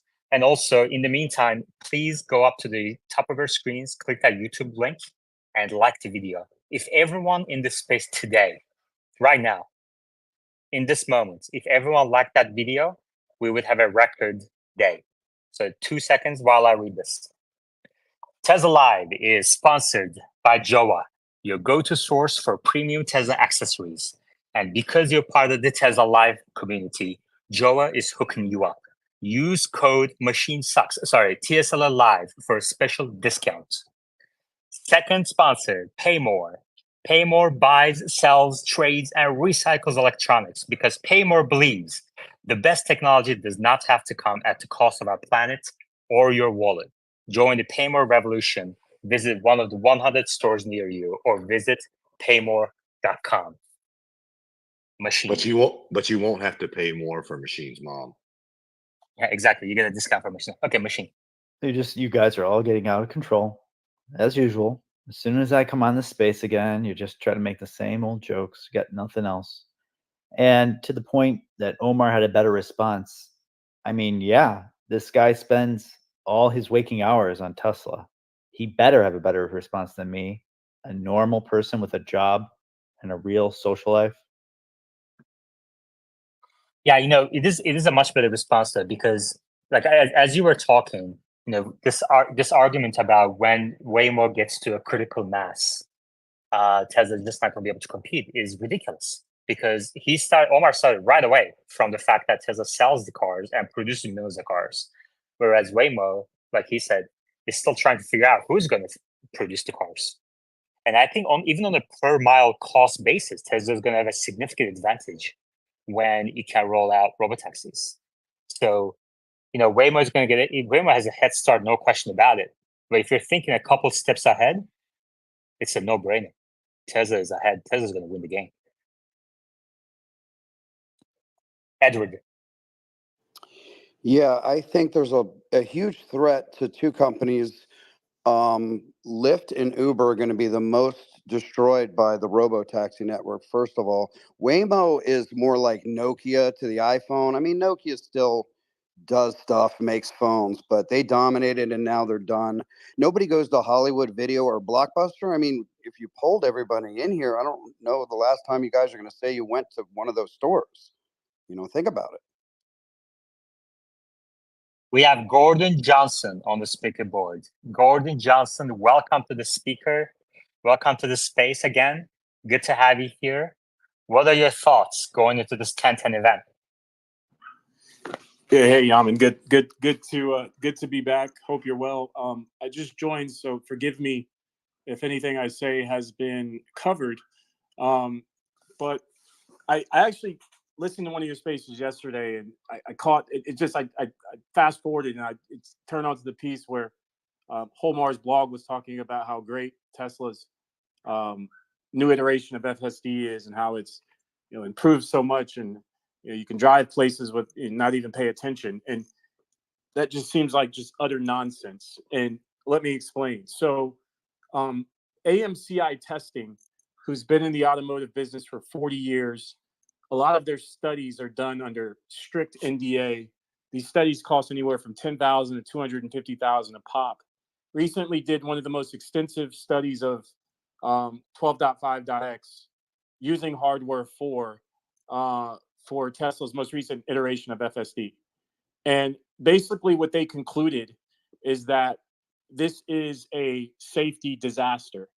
In their studies where they did 1,000 miles, they had 75 disengagements, which works out to one disengagement every 13 miles. All of those disengagements, they said, were critical, meaning they would have resulted in a crash or worse. That compares to a safety critical disengagement in 2023, according to the California DMV for Waymo, of one every 2.4 million miles. In addition, Tesla has not submitted an application with the California DMV to test out any version of its robotaxi, which clearly, if they plan to have robotaxis on the road, they would have to do well ahead of having any robotaxi on the road. So, this robotaxi day 1010 to me appears to be just, another stock pump. So let me jump in there. Yeah, sure. By the way, thank you for listening to the space. Were you listening to the recording of it, Gordon? Yeah, admittedly, I only listened to about 5 minutes of it, but yeah, it was recording. Hey, that's good. That's great, man. That's better than zero. But if you had listened to the other episode, Gordon, you'll notice that I don't think anyone in this space believes Tesla will start a robotaxi service in the coming months. I think we repeatedly say here that Tesla is going to introduce a vehicle, a purpose-built robotaxi that will probably be produced in the next 2-3 years, and it's going to take some time to roll out a robotaxi service. So I don't think your second point about Tesla not having submitted the application, we agree with you on that front. Omar, and then we also discussed the testing done in a previous episode. I believe it was 187, so you can listen to that too. We discussed that in detail as well. But Omar, would you like to respond to that point about Hold on, AMCI testing? but Yami, can I just finish? Just Okay. what I wanted to say is when Holmars and others say how great FSD is, and by the way, it's not just the most recent iteration, right? These people have been saying this for years.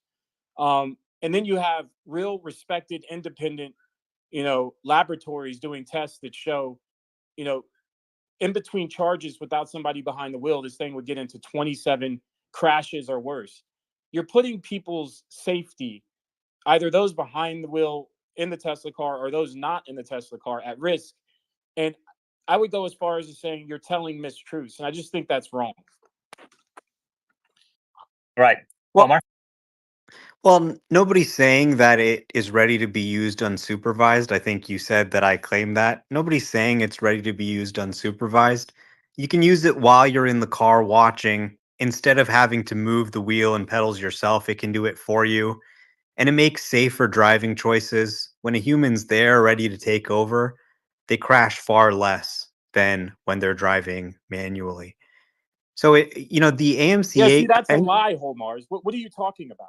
If there's a disengagement every 13 miles, the average human gets in a car accident 2 times over their life.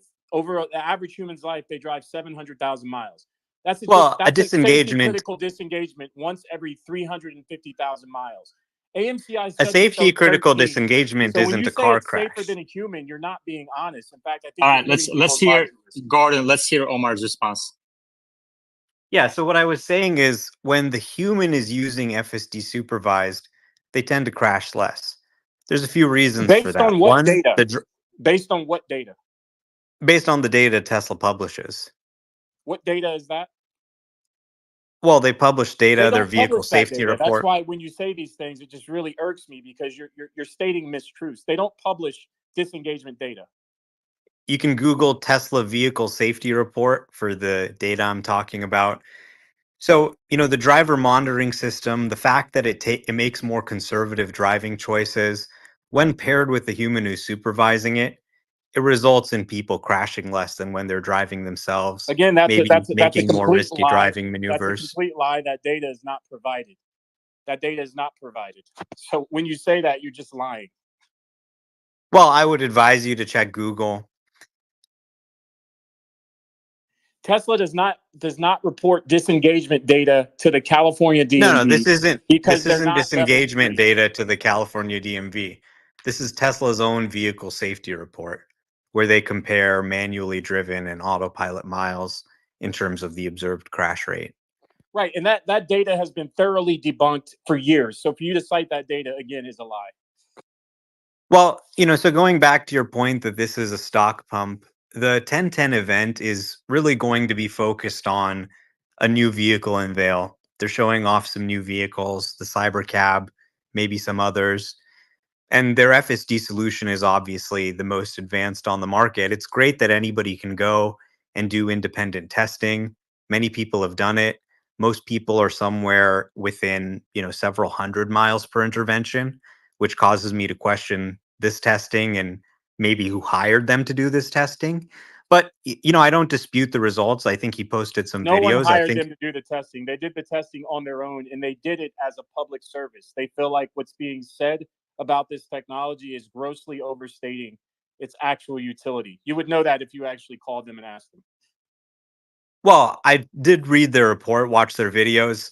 I think it's great that anybody can do testing. I think what the testing is going to continue to show is this is the most advanced system on the market. And even AMCI admitted that in their report. They did raise some concerns, but I think that as they continue to test it, they'll continue to be impressed with the Yeah. results. All right. We have a couple of hands. We're going to continue this conversation, Gordon. Thank you very much again for joining us. Before that, please go up to the top of your screens, click that YouTube link, and like the video so that we can bring together bulls and bears in this space in a respectful manner and have insightful conversations. If you would like Tesla Live to reach contribution margin positive, please go up to the top of your screens, click that link, and like the video. Otherwise, Gordon will publish a report saying short Tesla Live. We don't want that to happen. So please like the video. Let's go to Alexander. You had your hand up? Yeah, Gordon, do you think like governments around the world did a mistake to allow Tesla's ADAS system to drive around on the roads? Yeah, it's not about what I think. It's just factual. I didn't run the test. I didn't run the test. AMCI testing did, and I know a lot of Tesla bulls like to, question and discredit anybody who has anything negative to say. But this is one of the most respected automotive laboratories in the world. And if you talk to them, you'll see they're not at all Tesla bears or bearish on Tesla or the technology. But if you talk to them, you'll also find out very clearly that they firmly believe this technology should not be allowed on public roads. They believe it's a safety problem waiting to happen, a safety disaster waiting to happen. And they were thoroughly unimpressed with the system. That's just a fact. Gordon, did you say you called them? Correct. Did you ask them how they defined what a safety critical disengagement is? Yes. And in fact, they'll have a report coming out soon highlighting exactly that. Basically, they define it as a crash or worse. Okay, so what if it's a level What's of crash worse than that a crash? Yeah, hold on one second. So what if it's a level of crash that like a slow 5 mile per hour that probably wouldn't get reported to the police or insurance companies, like a fender bender? Yeah, that's ridiculous. So let me just say this. So no, so does that? So did they count as a disengagement? Yeah, I didn't ask that clearly, but so in one of the videos they have the car crossed over the double yellow line, and another car was coming towards them, and they told me that in comments they had with people were telling them that they should have let the car continue going to see if it would have corrected, and they just found that as ridiculous. They couldn't believe somebody would say that. But again, listen, this isn't my study, it's their study. You'll find out soon that the disengagements, every single one they felt was safety critical. And again, these guys aren't at all negative on the technology or negative on Tesla. They just basically are commenting on their actual study and result. So okay, maybe I can reach out to them and see if they can come here to talk about their testing, and we can ask them some more specific questions. They seem to be pretty bearish on LinkedIn. Yeah, sharing a lot of negative stuff about Tesla. Interesting. Okay, let's go to Paul Ryan, who has his hand up. Paul. Thank God. I'm not going to comment on that stuff, but for 1010, I found some things interesting. I'm wondering if Tesla may, with the robotaxi, introduce perhaps an interface with the actual robot. And I was wondering, what do you guys think about perhaps Tesla introducing prosthesis that could link to Neuralink? Because the robot suggests that they may be going deep into robotics too. Okay, Gordon, let me broaden that question a little bit. How are you feeling about 1010 event? Goldman Sachs recommending people to buy call options into Q3 deliveries that are going to be announced in a few days here, and then into the 1010 event. So they called it a double positive event catalyst. Did you buy your call options? Yeah, I'm not going to comment on that. But what I will say is that I think that the street right now, last time I checked, was at 462. The buy side whisper, from what we can tell, is 470. And based on our analysis, the number is going to come in around 456/457. So, I never know how Tesla stock is going to trade. If the number comes in below consensus, is the stock going to go lower or higher? I really don't know because fundamentals aren't really driving this thing. With respect to the 1010 event, given they haven't applied for applications to test a robotaxi. Again, I think it's going to be similar to Battery Day and Cybertruck Day, and the Tesla Semi Day, where and the the solar panel day where they used to buy Solar City. I think they're going to show something that isn't a real product, and they're going to Gordon, all of those products exist. Well, no, the 4680 battery they promised. I have a 4680 battery Cybertruck right outside my house. The 4680 battery they promised at Battery Day does not exist. The Cybertruck Day originally was supposed to be a $39,000 truck with 300 miles of range. That does not exist. The Tesla Semi that they've promised does not exist. In fact, we don't have specs.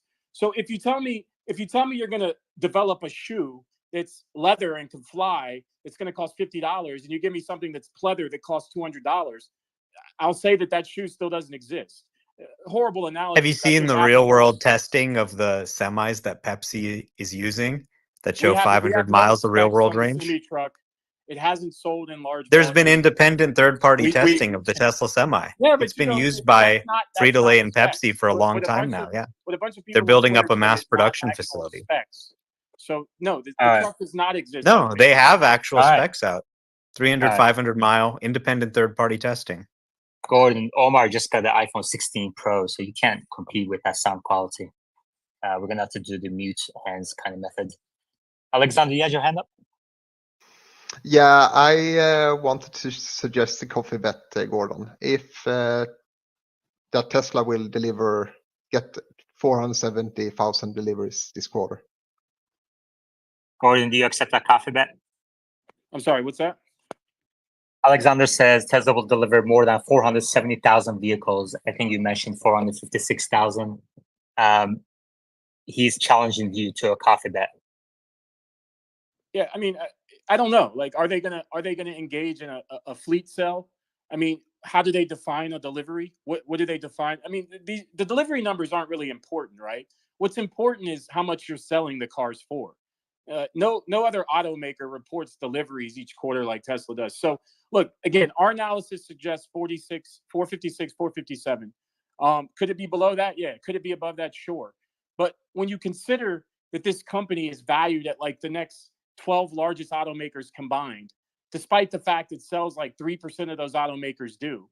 When you talk about, they sold an extra 10,000 cars, it's literally meaningless, right? When deliveries come out, it's a car company. When their earnings come out, it's not a car company. It doesn't matter. What's important is, are you selling the cars at a profit? And I think with the rate buy downs they've done, I think that answer is going to be no in Q3. I think that's going to be negative. All right. This is a 15-minute warning. We have 15 minutes to go in this space. We usually limit it to 2 hours. And if you'd like the space to continue further with these great speakers, please go to the top of your screens, click that YouTube link, click the like button. If we get to more than 200 likes, I'll keep the space going. That tells me that people want the space to go. Okay, let's go to Alexander. Yeah, don't worry, Gordon. Like, Swedish coffee is not expensive. Only like $2. Not that expensive. Edward. Yeah, I was just wondering if when it came to the deliveries number, if that's not important, like in Ford and GM, and then they don't actually provide the delivery numbers. Does Gordon know if they make profit on their electric vehicles or not, or are they doing well in that aspect? Gordon. Yeah, I mean, I think it's clear that very few make profit selling EVs, and people are moving away from EVs. But the beauty of a traditional automaker is they make a lot of profit selling ICE cars. So if they want to, they can continue along the EV path and supplement those losses via the profit they make in their ICE division. Clearly, Tesla doesn't have that ability. I know that a lot of Tesla bulls tout that as an advantage, but I think in short order, we're going to see that's a huge disadvantage. If that's true, Gordon, why is Stellantis looking for a new CEO? Why is VW, for the first time in its history, shutting down German factories? Why is Mercedes getting out of China, trying to sell their factories? If they're making money hand over fist, why are these traditional automakers panicking? Yeah, listen, this isn't debatable, right? You can pull up a 10Q and you can see what their profit is and what their cash flow is. Like, we can talk anecdotes all you want, vagaries and platitudes, but the reality is these companies are making money. Just pull up their 10Qs and Ks. Yeah, I mean, those are historical figures, but they simply worried about the future. Right, but Tesla's operating margins have went from what 20% to 6%, and still falling. Right. The reason why Tesla's moving volume is because they're literally giving away cars for free. If you buy a Tesla car in China, 0 down, 0 financing for 6 years. That's what you call, selling dollars for pennies. And yet their volume is still barely up year over year. So I think that Tesla is struggling too. It's just the stock price kind of masks that. And people come up with all these kind of, backfilling of theses, but in reality, clearly they're struggling. Okay, well, I mean, the stock is pushing higher. Volkswagen stock is at the depths of COVID lows and other legacy automakers as well. I don't know if the market agrees with you here.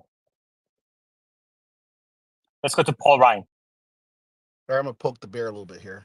So, Gordon, my question to you is: how many legacy automakers report miles per intervention? How many legacy automakers have safety systems as high of a level of safety as Tesla? I'm sorry, can you repeat the question? So miles per intervention, you're talking about Tesla reporting false information. And my question to you, if I had a Ford F-150, and I had its lane assist on, and I had to intervene, is that reported as much as Tesla's is? And why is it we're not talking about all the legacy automakers' miles per intervention? If we're going to talk about it, shouldn't we talk inclusively of all these other companies? First of all, I just want to correct you on something. I didn't say Tesla reports false information. I said Tesla doesn't report information.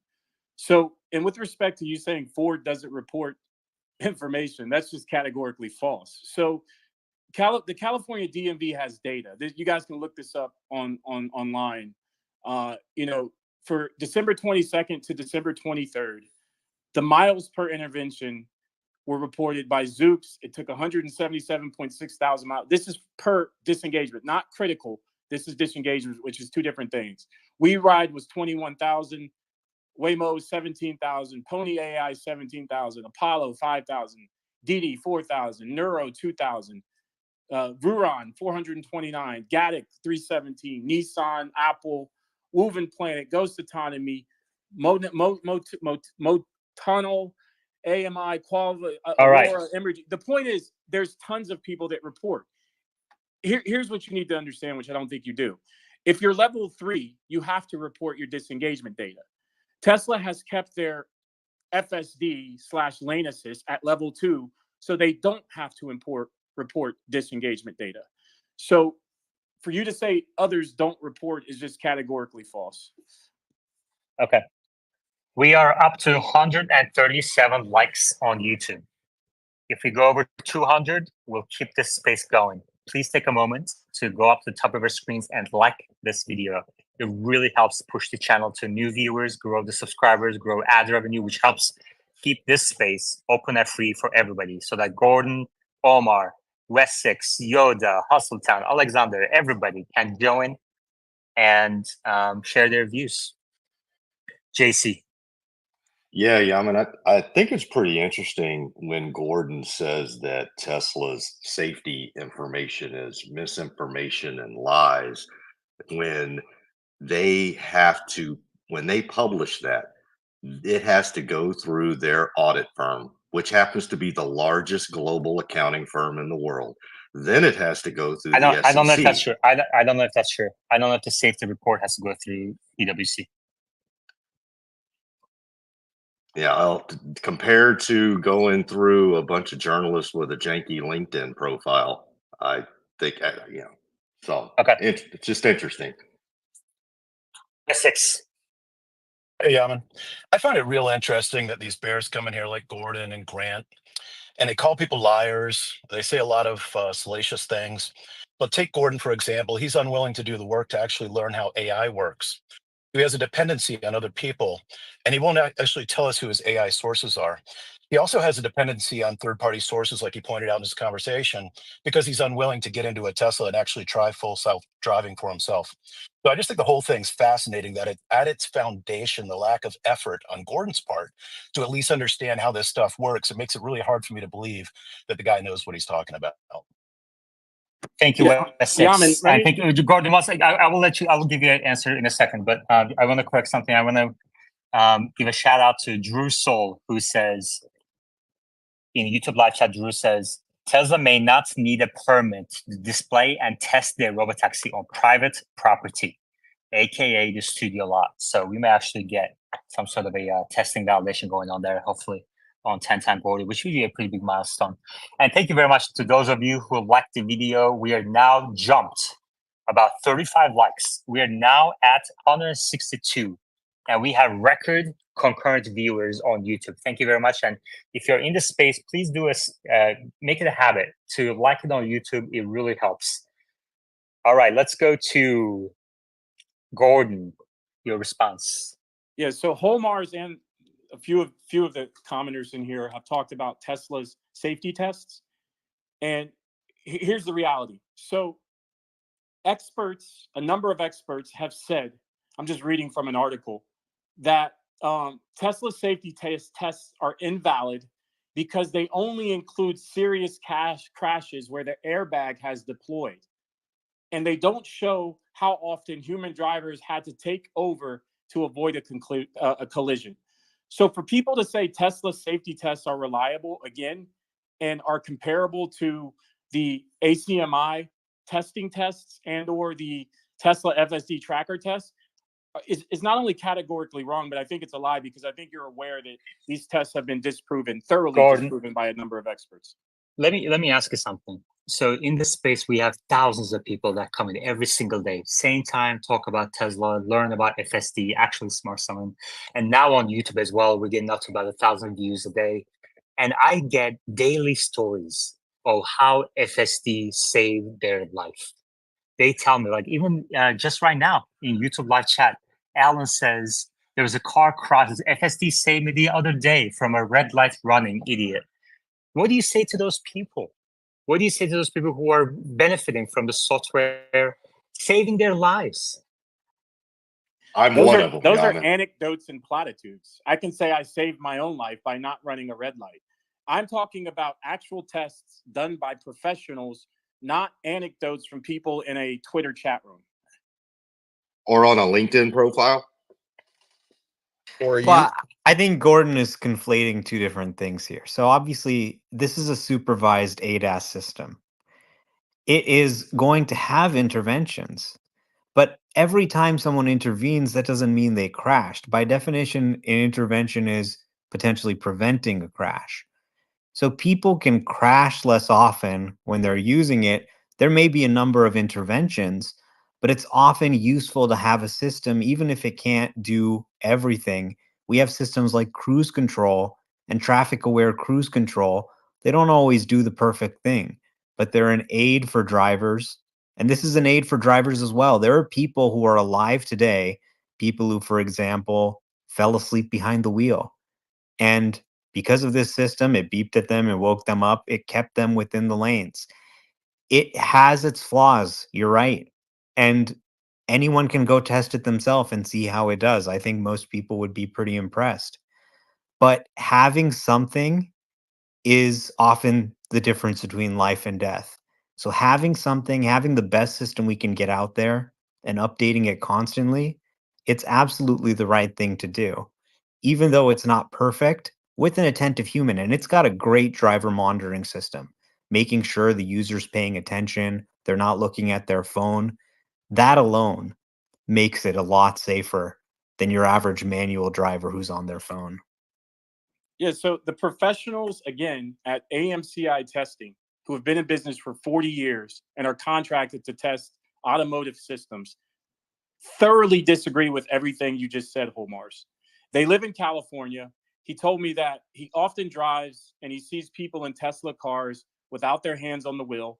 And he said that this system basically, well, you're allowed to has have your a hands off the wheel. Let me finish. I didn't cut you off. He said this system has a critical intervention so much that in fact he thinks it's more dangerous to use the system because he says the interventions, the critical intervention disengagements are so quick, it's often hard to catch them. So for you to say this improves the driver experience and saves lives, it's not just disingenuous. I think it's a lie. I think you know deep down, given you use this system, how bad it is. So for you to sit here and say that to all these people, I think is just it's concerning, for I'm lack of sorry a to better jump in, word. but You know, if borrow I my mean, car for you to say, for example, that it's hard to catch. I mean, I've been using the system I for didn't 4 say that. years now. That's what ACMI said. I didn't say that. That's what they said. Yeah, I read the report, but you know, in terms of it being hard to catch, I've been using the software for 4 years when it was Yeah, but much Omar, worse you're than not it is trustworthy today, because you've been saying and that this thing I is haven't perfect for crashed the car. years. Well, I think Yeah. people would notice if I crashed the car. You know, you'd be able to tell. We have other hands real quick. Let's go through them. We have people requesting to speak as well. Ellie. Thanks, Yaman. So, Gordon, I've been listening to you for so many years. Not once I heard something from you that actually make me believe that what you say is right, that I shouldn't be on a Tesla, I shouldn't buy a Tesla. All my experiences, like I don't see where you're getting at all the time, all this time that you're talking about what you're saying. And I'm not trying to disrespect you. I'm actually trying to understand you because one of you is wrong. It's either Omar or yourself. But you keep pointing at data. He keeps pointing at evidence he has. So assuming that one of you is wrong, I just don't see what is it that you provide that prevent me from enjoying this car and actually using FSD and see how beautifully it works. I just don't understand you. Well, let me give you a couple of data points. So if you look over the past 3 years via cargurus.com, the average price of a used Tesla has dropped roughly 60%, whereas the average price of every car in their index, including Tesla, over that same time frame is down about 5%. So when you say you don't understand, maybe you'll understand that your car that you brought has declined significantly in value. In addition, if you look at Tesla's operating margins since 2020, 2021 to today, their operating margins have went from 19% to 6%, and they're still dropping. They're going to be significantly lower in the third quarter because instead of doing discounts, they're doing rate buy downs. But because they don't have a captive financing arm, that hits their financials immediately. Now, I get it. The stock has been flat despite the fact their earnings have imploded. But I think that's more a factor of the Federal Reserve versus the actual, stock market giving them value. So I just gave you two data points, firm data points as to why, you specifically in the first data point have lost a lot of money in the value of your car and why financially the company's not doing so well. We have other hands. Let's go through the hands. And Jimmy. Yeah. So the problem here with all of these companies doing testing is we don't have a general testing standard when you're doing FSD. So that's incorrect. The California DMV does have a general standard. But it's not a global test that anybody can perform. Yeah, but you can't say any there's no time. general standard when there is. Can you let me finish speaking, or do I just get cut off every time? Jimmy, continue. All right. So here's the thing. We need to have like a Geekbench that Tesla creates, and then they push it out to other people, and they can recreate those tests, and they can report back those findings publicly. Now, if there's a dispute between the Tesla, that's when they basically go and talk and say, we should adjust this in the test. It's the same thing as like what we do with phones and CPUs when we do Geekbenching. So that's what needs to be created first. Okay. We're coming up to 2 hours. I need everyone in this space to go up to the top of your screens, click that YouTube link, and like the video to keep it going. Let's go to, we have a couple other hands. Yoda, then Edward. Hey, Gordon. You sound like a man with strong conviction, obviously.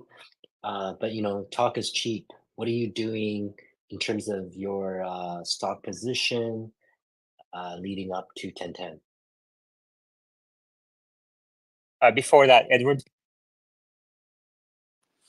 I don't think it's fair for people necessarily to talk intellectually about something that they've never used. That's like me talking about using, let's say, an iPhone. If I've never had an iPhone my whole life in criticizing an iPhone. How is that fair to be able to even do that without the intellectual background with experience of it?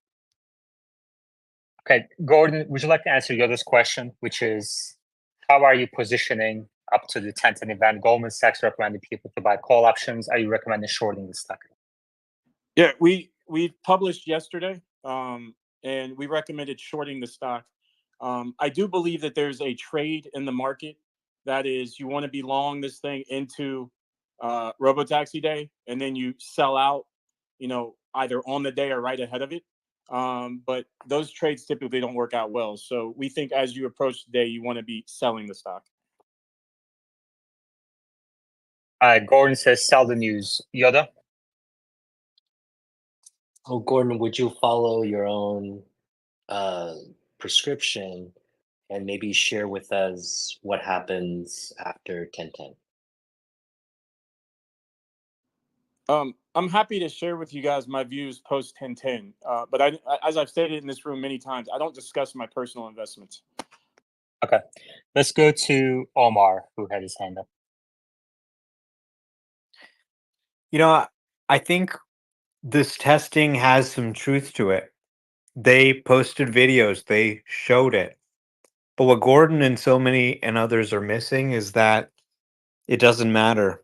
It doesn't mean it's an unsafe ADAS system. And more importantly, show me who has a better one. Show me another car, run it through the same 1,000 mile test, and let's see what they score. Oh, wait, there is no other product on the market that can even do the same 10,000 mile test. And that is why people are looking at Tesla. And they can run this test again. Watch how it continues to improve over time if they're honest. I think, this is really a system where anybody can now get behind the wheel and try it for themselves. Anybody can do their own testing. And I think what people are seeing when they're getting behind the wheel is scaring the shorts. And they had a phone call. Oh my God, look at the stock. Get Gordon Johnson out here, do some damage control right away. I am not well positioned for this 1010 event. Yeah, I don't know about these conspiracy theories, but Yoda, do you mind if I read you something? This is from a large fund manager in California who drives nothing but Tesla cars. I sent him my AMCI note yesterday, and if you'd let me, I want to read you what he told me. Is that okay? That's fine. So this is him. I quote: "We brought a Model Y a couple of months ago. It's a fabulous vehicle. The FSD part, however, is really lacking as per the AMCI study. I think the main issue is they are attempting to make the cameras do it all. And by the way, they won't work in heavy rain, snow, max glare, and with grime on the cameras. I for sure like driving the vehicle, but don't like the numerous problems with any of the driving automation, so I don't use it. Funny how the automation isn't any better today than it was back 7 years ago in my last Model S. This FSD feature is getting really long in the tooth in terms of delivering on promises. They could sell more $100 a month subscriptions if it worked better. In my opinion, they won't get there with the current hardware. They need something like LiDAR." End quote. So Was that from somebody named Jordan Gonson? You tell me it's getting better, Yeah. and others in this room accuse me of not using it. I don't have to use it, and this suggests it's not getting better. And I don't have to use it to know what's happening. This is a guy who is long Tesla stock. I don't know if he is right now, but has been for years, and only drives Tesla cars for the past 10 years. And he's saying this isn't any better than it was 7 years ago. Yet for 7 years, Holmars, you've been saying how exponentially better it's gotten. So when I say I think you're giving out mistruths, I'm just basing that on people who actually tell me the unfettered truth. Okay. Well, Gordon, you should tell your. All right. We have a lot of people. Great discussion. I'm going to keep this going. While I read my sponsors, please take the moment. We have hundreds of people in this space, 400 people in this space. Go up to the top of our screens. Please click the link button, YouTube link, and like the video. Currently, we have close to 200. Let's see how high it gets. Tesla Live is proudly sponsored by Joa, your go-to source for premium Tesla accessories. And because you're part of the Tesla Live community, Joa is hooking you up. Use code TSLA Live for a special discount at checkout. and Paymore. Paymore buys, sells, trades, and recycles electronics because Paymore believes the best technology doesn't have to come at the cost of our planet or your wallet. Join the Paymore revolution. Visit one of their 100 stores near you, and they will pay you more for your old electronics. Or visit paymore.com. Thank you, everybody. Let's go to Yoda. Great discussion. Yoda, go ahead. I can't believe I'm missing my corporate barbecue party for this. Gordon, I think it has gotten better if someone can just like post a side by side view of the current FSD screen and when it was pixels that looked like Pac-Man a few years ago. Gordon, I want to make it official here that I hope you can really try the latest FSD, version 12. Wear a helmet if you're not comfortable, but try to spend some time in it. Um, I can't give you financial advice, but I can only ask you to test it. Right, but you're asking we me have to AI. test it when a professional laboratory just did and concluded that it Yeah. has a critical disengagement every 13 miles. Why, Yeah. why are you asking me to test it when someone who's much better at that just made that conclusion? I don't understand. We have AI driver on the board right now. So this is an excellent FSD discussion. I was talking about AI driver's video before I hopped onto the space, started the space. And his video, he is so positive about actually Smart Summon. He said in the 2 weeks that he got the latest update and to this update, there's been a level change on actually Smart Summon. So that's tremendous improvement on a very challenging situation. He also said that he is having difficulty pushing the limits because everything he throws his way, it's able to handle it. AI driver, welcome to the space. Gordon Hey, says, sorry, I'm a little late here. Yeah, I saw Gordon on the speaker board. I had to join. yeah, what do you say to Gordon to kind of explain to him that all the improvements that you're seeing on actually Smart Summon?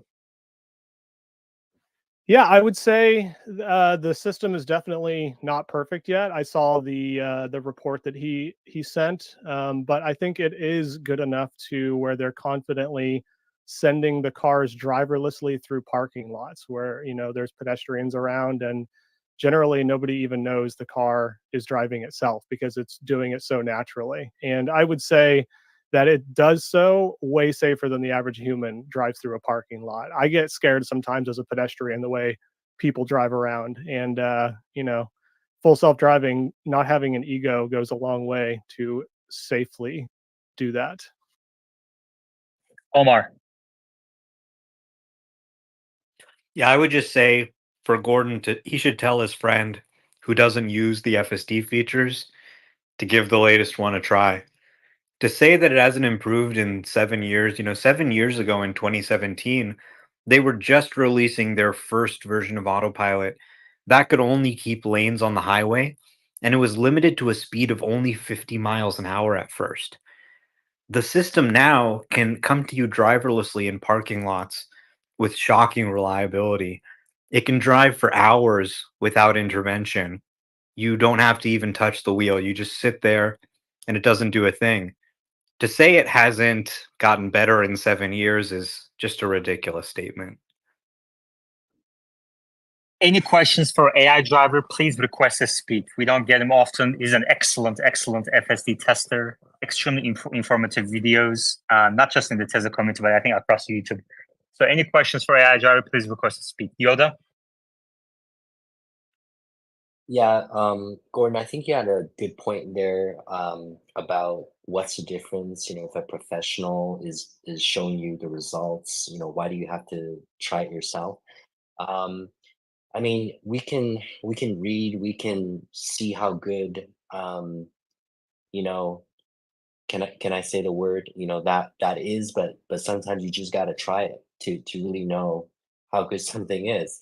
And I think I like to help you remove any barriers. I know you had that accident, so wear the helmet, or do whatever, but I think one barrier is to get around of trusting third party research. Do your own research, right?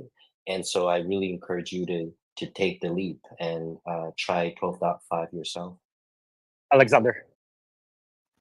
Yeah, AI driver, you should just show Gordon your ass and everything will be okay.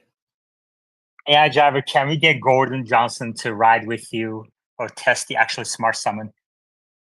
I would love that. I really would. I always I think we're at the point right now where like there's a lot of Tesla Q people. They're going to be really upset when a driverless Tesla passes them in a parking lot while they're still saying how dangerous it is.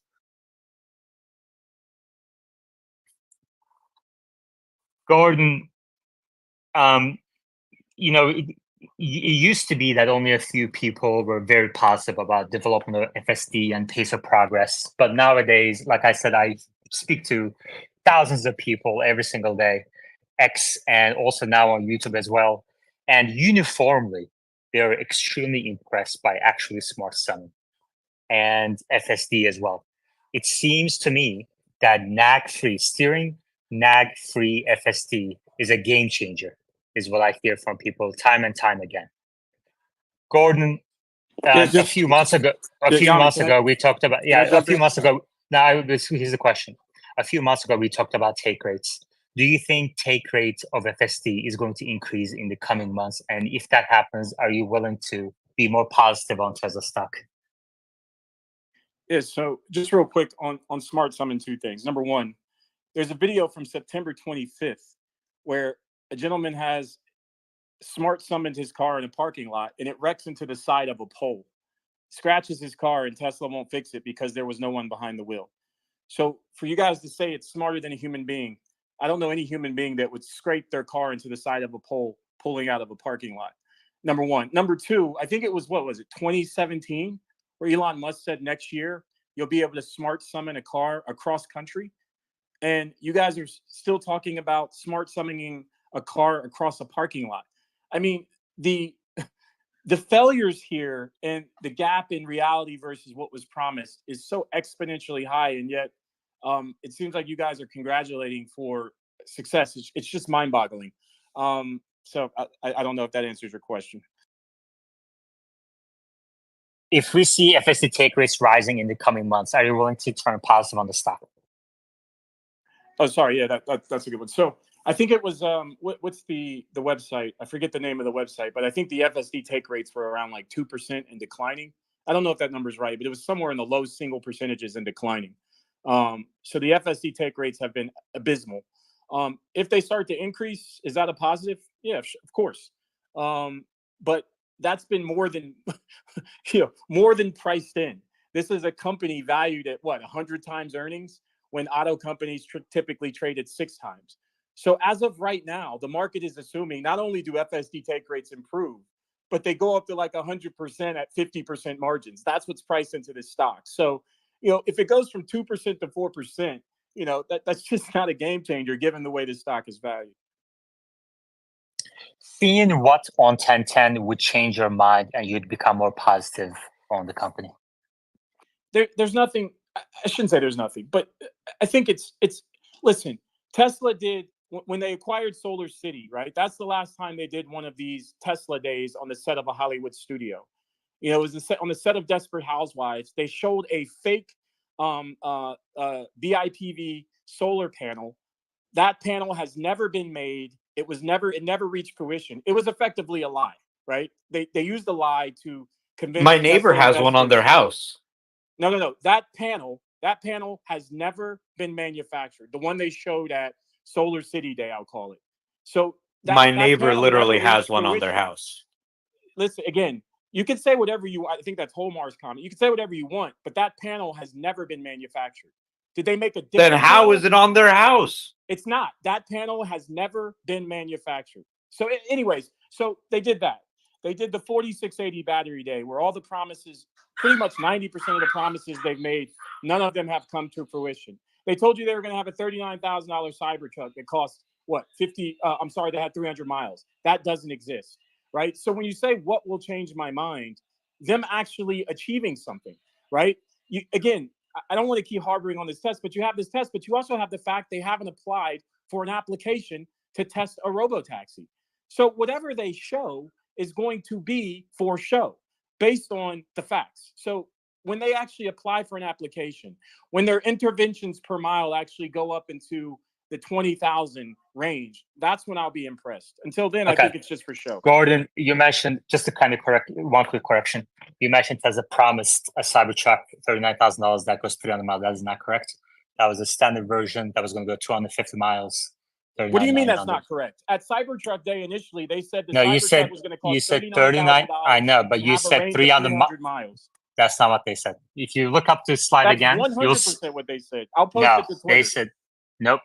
I can post it right now up here for your consumption if you want, but they said 250 miles for. Okay, Freddie. For $39,000, correct? Yeah, 250 Does miles. that exist today? Okay. The answer is no. They're not producing. So they're not producing that version. They're not producing that version. Freddie. Yeah, that's my point. It was vaporware. Gordon, did you hear that the Cybertruck is now the best-selling electric truck, outselling the Rivian and Ford trucks combined at $100,000 price point? A electric truck. I mean, that's like saying, the red pencil is the best. I mean, that's ridiculous. Nobody buys electric trucks. That's a cherry pick stat that means absolutely nothing. They're just for you, so you know, Holmars. If you look at the actual data, they're significantly underproducing in Q3 Cybertrucks, what they said they were going to produce. In fact, if you look at what they're going to sell in Q3 versus last year, it's roughly the same amount of cars they're going to sell in Q3 in the U.S. this year versus last year, despite the fact that there's 13,000 Cybertrucks being sold. Gordon, one of the reasons I really like you is because you get your facts right usually. But sometimes, I guess, as you stay longer in the space, the endurance piece is missing and you start getting the facts wrong. And please take a breath. What did I get wrong? 250 miles range versus 300. My point and then you said nobody's buying Cybertrucks. I mean, that's complete BS. You know that. It's a very popular truck.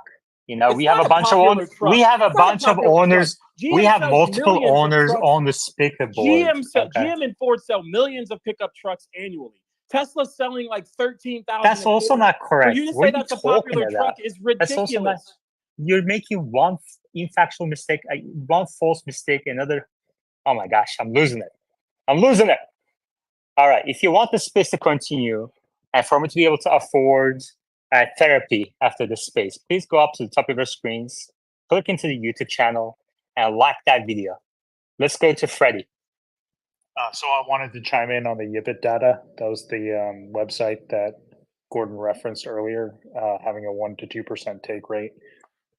As of August, Yipit is estimating 11% take rate on FSD subscriptions.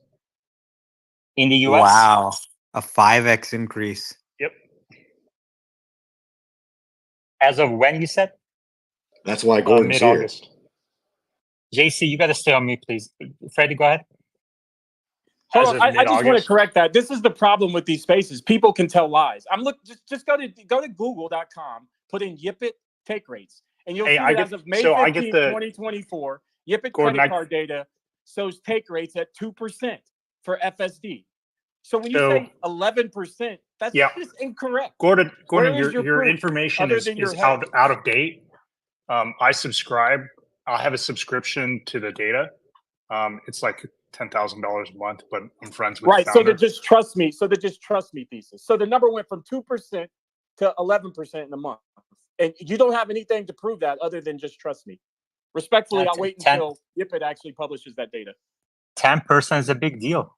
Thank you, Drew, for sending $5 for my therapy on live chat. I appreciate that. By the way, guys, we just hit a record peak concurrent viewers of 102 on YouTube, which is amazing. Thank you very much for all the likes and all the participation. This is great. This is a group effort. This space is growing. And Gordon, I hope you, find it in your heart to say a few words positive about Tesla at some point. These take rates that Freddie's reporting, a 5x improvement, like Omar mentioned, is a big deal. That's material. Yeah, I don't believe Freddie. I don't believe Freddie until it's published, because Holmars told me 3 years ago that FSD is perfect, and anyways, I don't believe it. I'll believe it when I see it. Nick. Yeah. Hey, Yaman, thanks. So Gordon, I agree with you. There's some stuff that came out with the company that they under-delivered on. But what about some of the other statements they made where they're going to mass produce the Model 3 that no one believed, and that they made it at 35,000? It wasn't. It was initially 35, then went up, and now back down. What about Model Y being the best-selling vehicle in the world and soon to be best-selling vehicle in the US? So there's a handful of statements that are incorrect, but I think there's a lot more that they did fulfill. What do you say to that? Yeah, no, that's true. I agree. Tesla has done well scaling up its cars. I think that the Model S and the X, particularly the Model S, is a beautiful car. I think that Elon Musk's ability to get a cult following is impressive. But what I'll say is, you know, Ford, GM, Toyota sell, 2, 3, 4, 5 million cars a year. And Tesla isn't there. And I think, again, I've said this in this space many times, but effectively what happened is in 2020, you had COVID. You had a shortage of auto chips. No one was willing to qualify in chips that hadn't been tested over 2 years, which is the auto industry standard. Tesla was. They were qualifying in chips that had been tested over 2 weeks. They also removed radar, LiDAR. They removed parking sensors, fog lights. They basically made their cars arguably less safe. So they had cars available when no one else did. And admittedly, that was great for their financials. And admittedly, I missed that. And as a result, I paid the price. But now, as everything is stabilizing and everybody has cars available, their margins are imploding. They're still having to offer unforeseen discounts to move small amounts of cars. So I think when everything stabilizes and they're seen as the car company they are, they're not an FSD company, they're not a battery company, they're a car company. I think that the valuation correction is going to be severe. I think that's what a lot of people are missing. All right. We have a lot of people requesting to speak, but as usual, those who participate regularly get priority, especially on days like this when we have a lot of great speakers and heated debates. So if you're not able to come to speak board, please leave a reply with a great question. And if the question is great, I will bring you up. Nick? So Tesla's a car company. So what do you expect like their sales to be in the coming years? Do you think they're ever going to get to 10 million? When you say 10 million what? Vehicles produced in a year. Absolutely not. I mean, right now, they'd have to ramp up another, 10 factories?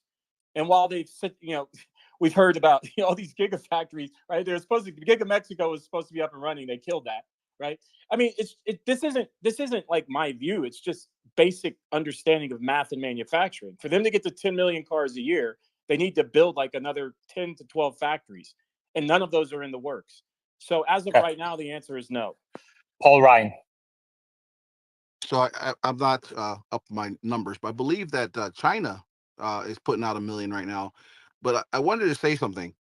There's a guy named Jim Cramer with Mad Money who believed at one point the same things you do, and now he's completely changed his story.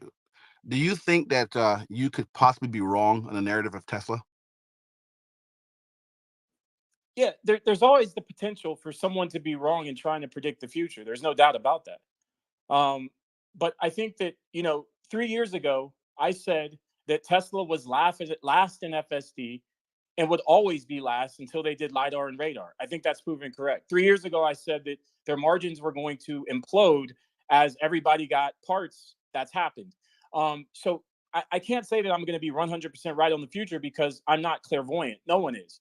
But I think given the current, what we've seen thus far and what they're having to do to move units, which is implement these huge margin destroying discounts, and they're still not anywhere near the majors, given the fact that clearly making EVs is not profitable, and you can see Tesla's profit eroding, I think that the trajectory is not good. So what do they have to do? They have to sell vaporware, like FSD, like battery, like etc. No, Paul, sorry, Paul. AI driver Gordon made a comment and said he doesn't believe Tesla will get to robotaxi performance until LiDAR and radar is added. What do you say to that? I'd ask how he drives his car, if he's using LiDAR and radar, or if he's just uses his eyeballs like the rest of us. Yeah, one thing on that. So every single company that currently has a car driving without someone in the driver's seat has LiDAR and radar. There is no company that has a car driving on the road today that only uses cameras and sensors. I mean, you're wrong. I mean, they're driving themselves around on private property, and they seem to be doing a pretty good job. But I would say that those companies are more like, I have always equated it to like an NPC. Hold on, I just want to correct something. You said I'm wrong. No, I'm not wrong. Every company that has a car on the road today that doesn't have someone in the driver's seat uses LiDAR and radar. That's just a fact. You can't But like say I'm wrong based on fact. I literally like have my car driving around on, streets, on parking lots in these big areas. Right, and you're Like, doing that illegally. That's illegal. If you It's break not, the though. law, that's one thing. Everyone who legally has a car on the road, It's with really no one in not. the driver's seat has LiDAR and radar. Period. Like if it was, you think if it was illegal, Tesla would have just pushed this update if they weren't confident in their system not crashing into anything. Like that seems like a ridiculous No, claim. what I'm saying, what's illegal is for you to have Tesla's assisted driving enabled without your hands on the wheel. That's what's illegal, and they tell you not to do that. The fact that you're doing that doesn't mean it's validated. In fact, the company tells you explicitly not to do that. I would argue that the driver safety monitoring system in the cars is so strict that I am out of everybody around me, I'm paying the most attention, almost because I'm forced to do it. Everybody around me, I look around, they're looking at their phone, they're putting on their makeup. Like I am paying the most attention out of anybody on the road while not using my hands. Yeah, you don't have to hold the wheels anymore, Gordon. That's factually incorrect. I can't believe you're saying this stuff. That is not correct. No, you're incorrect, Gordon. You're incorrect again. You're telling me Tesla advises you not to put your hands on the wheel. There's no longer a nag to touch the wheel. You can still hold the wheel if you like, but they've moved to a cabin camera-based monitoring system that tracks your eyes and sees if you're looking at your phone or the road. Yoshi. Thank you, Yaman. This is a question, open question for AI driver, and related to obviously FSD. In my case, I have 12.5.21. And if the question is, if you believe that FSD is performing better at night compared to during the daytime, I believe, just from my own driving, I have FSD. I somehow feel, but I'm not sure if it's only me, that during night it performs better. That is one. The other thing as well, question is, if ever, and this is related to the gap that we have today with an ideal scenario, is doing front parking. I do use, the parking auto assist, but I would like also to have a front, parking version. And then the last thing is related as well to this gap. It's kind of a feature request to Tesla. Okay, Would be AI driver. Yeah. Yeah, sorry, it's a lot to go over. Yeah, I agree. Sometimes it does feel better in certain scenarios. Like I've been very impressed sometimes about how it deals with like rain and stuff. There's times where it's not even using the wipers and the windshield's just completely coated, and I'm like, how is it even seeing? And it's still doing a great job. I would say it more has to do with the quality of the roads, and like of course there are going to be situations that are challenging even for humans. When it's like the sun is at a certain angle and there's glare, in situations like that. But I think like the actual road quality and the markings and just how well everything laid out has the biggest, that's where the you're going to see a big performance difference. About the nose end parking, the auto park doesn't do that right now, but full self-driving actually does pull nose end to my driveway every single day. So I know that there's something in there that's letting it park at its final destination, and it does pull nose end, but auto park, yeah, right now it only reverses. Thank you. Alexander. Yeah, Gordon, if Tesla is last in FSD, who is first with that kind of scale that Tesla has? Because I need to invest in those guys immediately. Yeah, so this isn't debatable who's first. The California DMV posts the data. So Zoox is number one. Waymo is number two. Really? This isn't debatable. I know you Zoox guys with don't no see the data. You don't deployments look at the data. You is don't care ahead about of the data. Waymo. Whatever. The point is, I know you guys don't care or look or know about the data, but that doesn't mean the data does not exist. Well, how do you explain the fact that Waymo's in 4 cities and Zoox is in 0 cities? Wouldn't that suggest that Waymo's ahead in driverless than Zoox? Again, if you looked at the data, you would know the answers to these anecdotes you're making. But so just so you know, the California DMV also publishes self-driving miles driven. And Waymo's at 3.7 million. Zoox is second at 710 million. Then Cruise at 583, Apple 452. These are thousands, and so on and so forth. But the way I'm judging who's the best is by miles driven per intervention. And based on that, Zoox is number one at 177. WeRide is number two at 21. And then Waymo at 17,000, and so on and so forth. This is all data that's available via Google. Okay, thank you. We are half hour over, and we're going to start wrapping this up a little bit. One second. If you want this space to keep going, please scroll to the top of your screens and hit the like button. If we get to 300 likes, we will keep it going. Otherwise, we're going to start wrapping up slowly. Gordon? Yeah, one other thing. So I just pulled up Tesla's website for the FSD that's currently available, and it states in bold, the driver has to keep their hands on the wheel. So when you, Holmars, tell people in this chat they don't have to, it's stuff like that that really irks me, because you're literally putting people's lives at risk. Omar?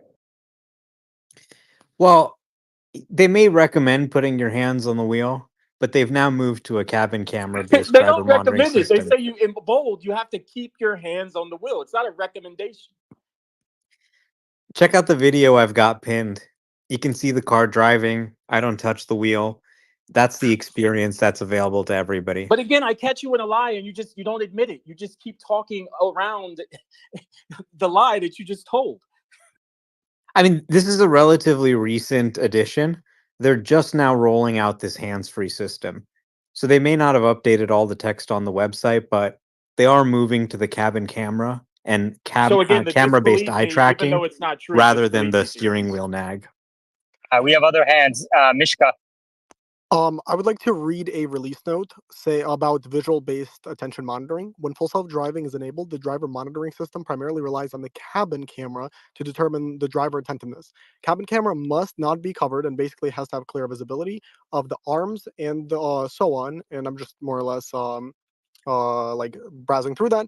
And the bottom is, in other circumstances, the driver monitoring system will primarily rely on torque-based monitoring if the driver to detect driver attentiveness if the driver is not basically paying attention. So the camera is now tracking attentiveness, and although it is not necessarily, maybe I guess as you're saying, advised for people to do that, it is something that Tesla clearly can legally ship, as they have done so on millions of vehicles across the US. Gordon, so that's my car tracks everything via my attentiveness, and I think more people pay attention than when the nag was there. Very good. We now have Was that clear to 116. anybody what you just said? Because that I don't even know what that meant. Mishka? Basically, the release notes on Tesla claim that you can now use your vehicle rather than touching the wheel for the nag. It is now monitored based on where your eyesight is. So if you are paying attention to your phone, looking at the screen and so on, you are going to get a warning. If you are paying attention to the road, you are no longer required to touch the wheel in order for the car to continue I'm driving looking at itself. Tesla's website right now, and in bold it says you must keep your hands on the steering wheel while full self-driving supervised is engaged. That's in bold. So I don't. Yeah, I mean, understand as Omar mentioned, they may not have updated certain sections of the website just yet. Maybe they will in the future. But we have people on respectfully, Gordon. Yeah, we okay, have go people on the board who are using this thing every single day. They're posting their videos. This is in public release now. I mean, this software is getting universally. People agree now. Software is getting really good, especially actually smart stuff seems to be very, very impressive. I want to say a thank you to Rob Kramers, who just tipped $42.69 on YouTube live chat and says, thank you for providing a platform for bears and bulls to have a debate. I really appreciate that, Rob. And also Sammy, who just tipped $20 on X. Thank you, Sammy. You have your hand up. Go ahead. My question's for Gordon. I was wondering if you have any stake in Legacy Auto, whether you're a shareholder or receive any other payments from the dinosaur automakers. As I've said many times in this space, I don't disclose my personal positions, so I'll leave it there. All right. Any other questions, comments for Gordon? This has been incredible. AI Driver, thank you very much for coming again. And I love your videos. I watched it literally just before I hopped in here. And Gordon, thank you very much for coming. You're one of my favorite bears for sure. You have your facts right, and we have passionate debates. Listen, if this wasn't a 50-50 kind of situation between bulls and bears, the stock wouldn't be here today. Okay, it would be at 300, 400, 500. So it's good to have two sides in the space debating. JC, go ahead. Yeah, Gordon, you mentioned Zoox and Waymo, and I'm actually kind of interested in it. I'm live in Porter, Texas, and I've got to drive 250 miles to my son's college up in Denton, Texas this weekend. I was going to just take my Tesla and put on FSD, but if you can tell me where the nearest Zoox or Waymo office is in Porter or Splendora, Texas, I'd appreciate it. I'll try it out and I'll report back to you. Thanks, Gordon. All right, Edward. Yeah, I just wanted to say one thing, and it's kind of anecdotal, but I was picking up a PhD student. Okay, I picked her up on FSD, didn't have any interventions. Drove her to her house, didn't have any interventions. The only problem I had is she didn't even know how to open the door or close the door. This is a PhD student, so you can't learn everything in books, Gordon. All right. Hollis, thank you very much for the super chat. Sammy.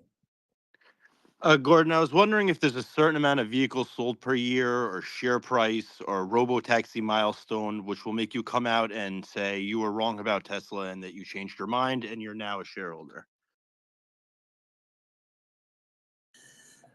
Yeah, I mean, again, Tesla's operating margins are currently below pretty much everybody in the auto industry. Yet the stock is valued like it's a technology stock. They lead in no aspects of technology to include batteries, self-driving cars, etc. The energy division, while I know a lot of people are excited about that, I cover the solar space. The margins in the energy division are significantly lower than tech margins. So again, what I'm saying is being valued at 100 times earnings. Like you can say it's 50-50, Yaman, but the market is saying it's 100-0. The market is valuing Tesla as if they're the only FSD company in the world and FSD is profitable. I'll remind you that Google loses about $1 billion in their self-driving business a year. They've stated that. It's a private company, but they say that. Again, you see that on Google. So the idea that self-driving cars is even something that's going to be profitable is highly debatable.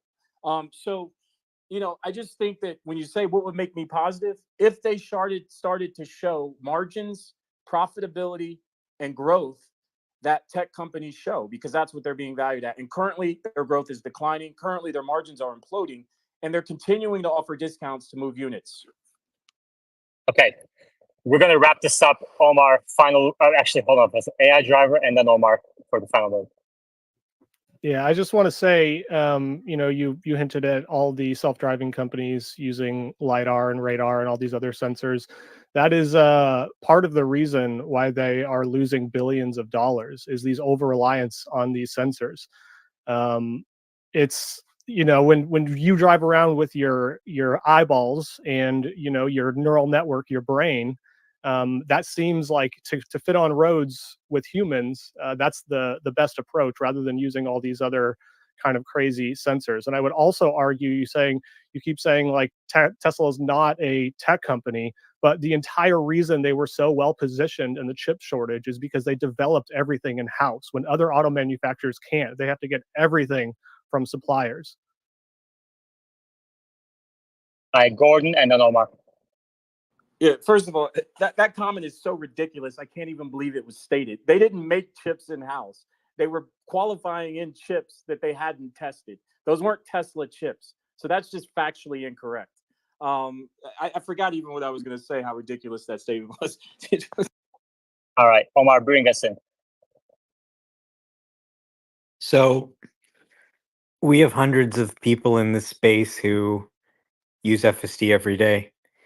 It takes them to the grocery store. It takes them to pick their kids up from school. That's the start of a revolution. And it's getting better at an accelerating pace. We can all see that. 2 weeks from today, at around 5 o'clock, Tesla is going to have their Cybercab unveil. Do you remember Autonomy Day in 2019? They said, we're going to build a vision-based self-driving system. And then they ended the event. They said, this is where we're going. And they showed a Model 3 without a steering wheel. Well, that day has finally come. The software is advanced enough, we're all using it, that they're going to show us what that vehicle looks like.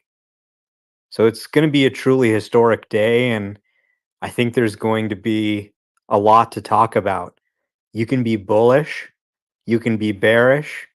The one thing you can't do is ignore it, because Tesla's making waves with this event. And I can't believe we're only 2 weeks away. Absolutely great closing thoughts. Thank you very much, Omar. And thank you very much, Gordon and AI Driver and everybody else who joined, and all the super chats and every single person who liked the video today. We have record number of videos, record number of peak views. Exciting times to be a Tesla investor, a Tesla bull, Tesla bear. And Omar, like Omar said, you can be a bull, you can be a bear, but you cannot ignore this company. Thank you very much, everyone, for joining. And I will chat with you same time, 1 p.m. Eastern, noon Central, 10 a.m. Pacific tomorrow. Take care.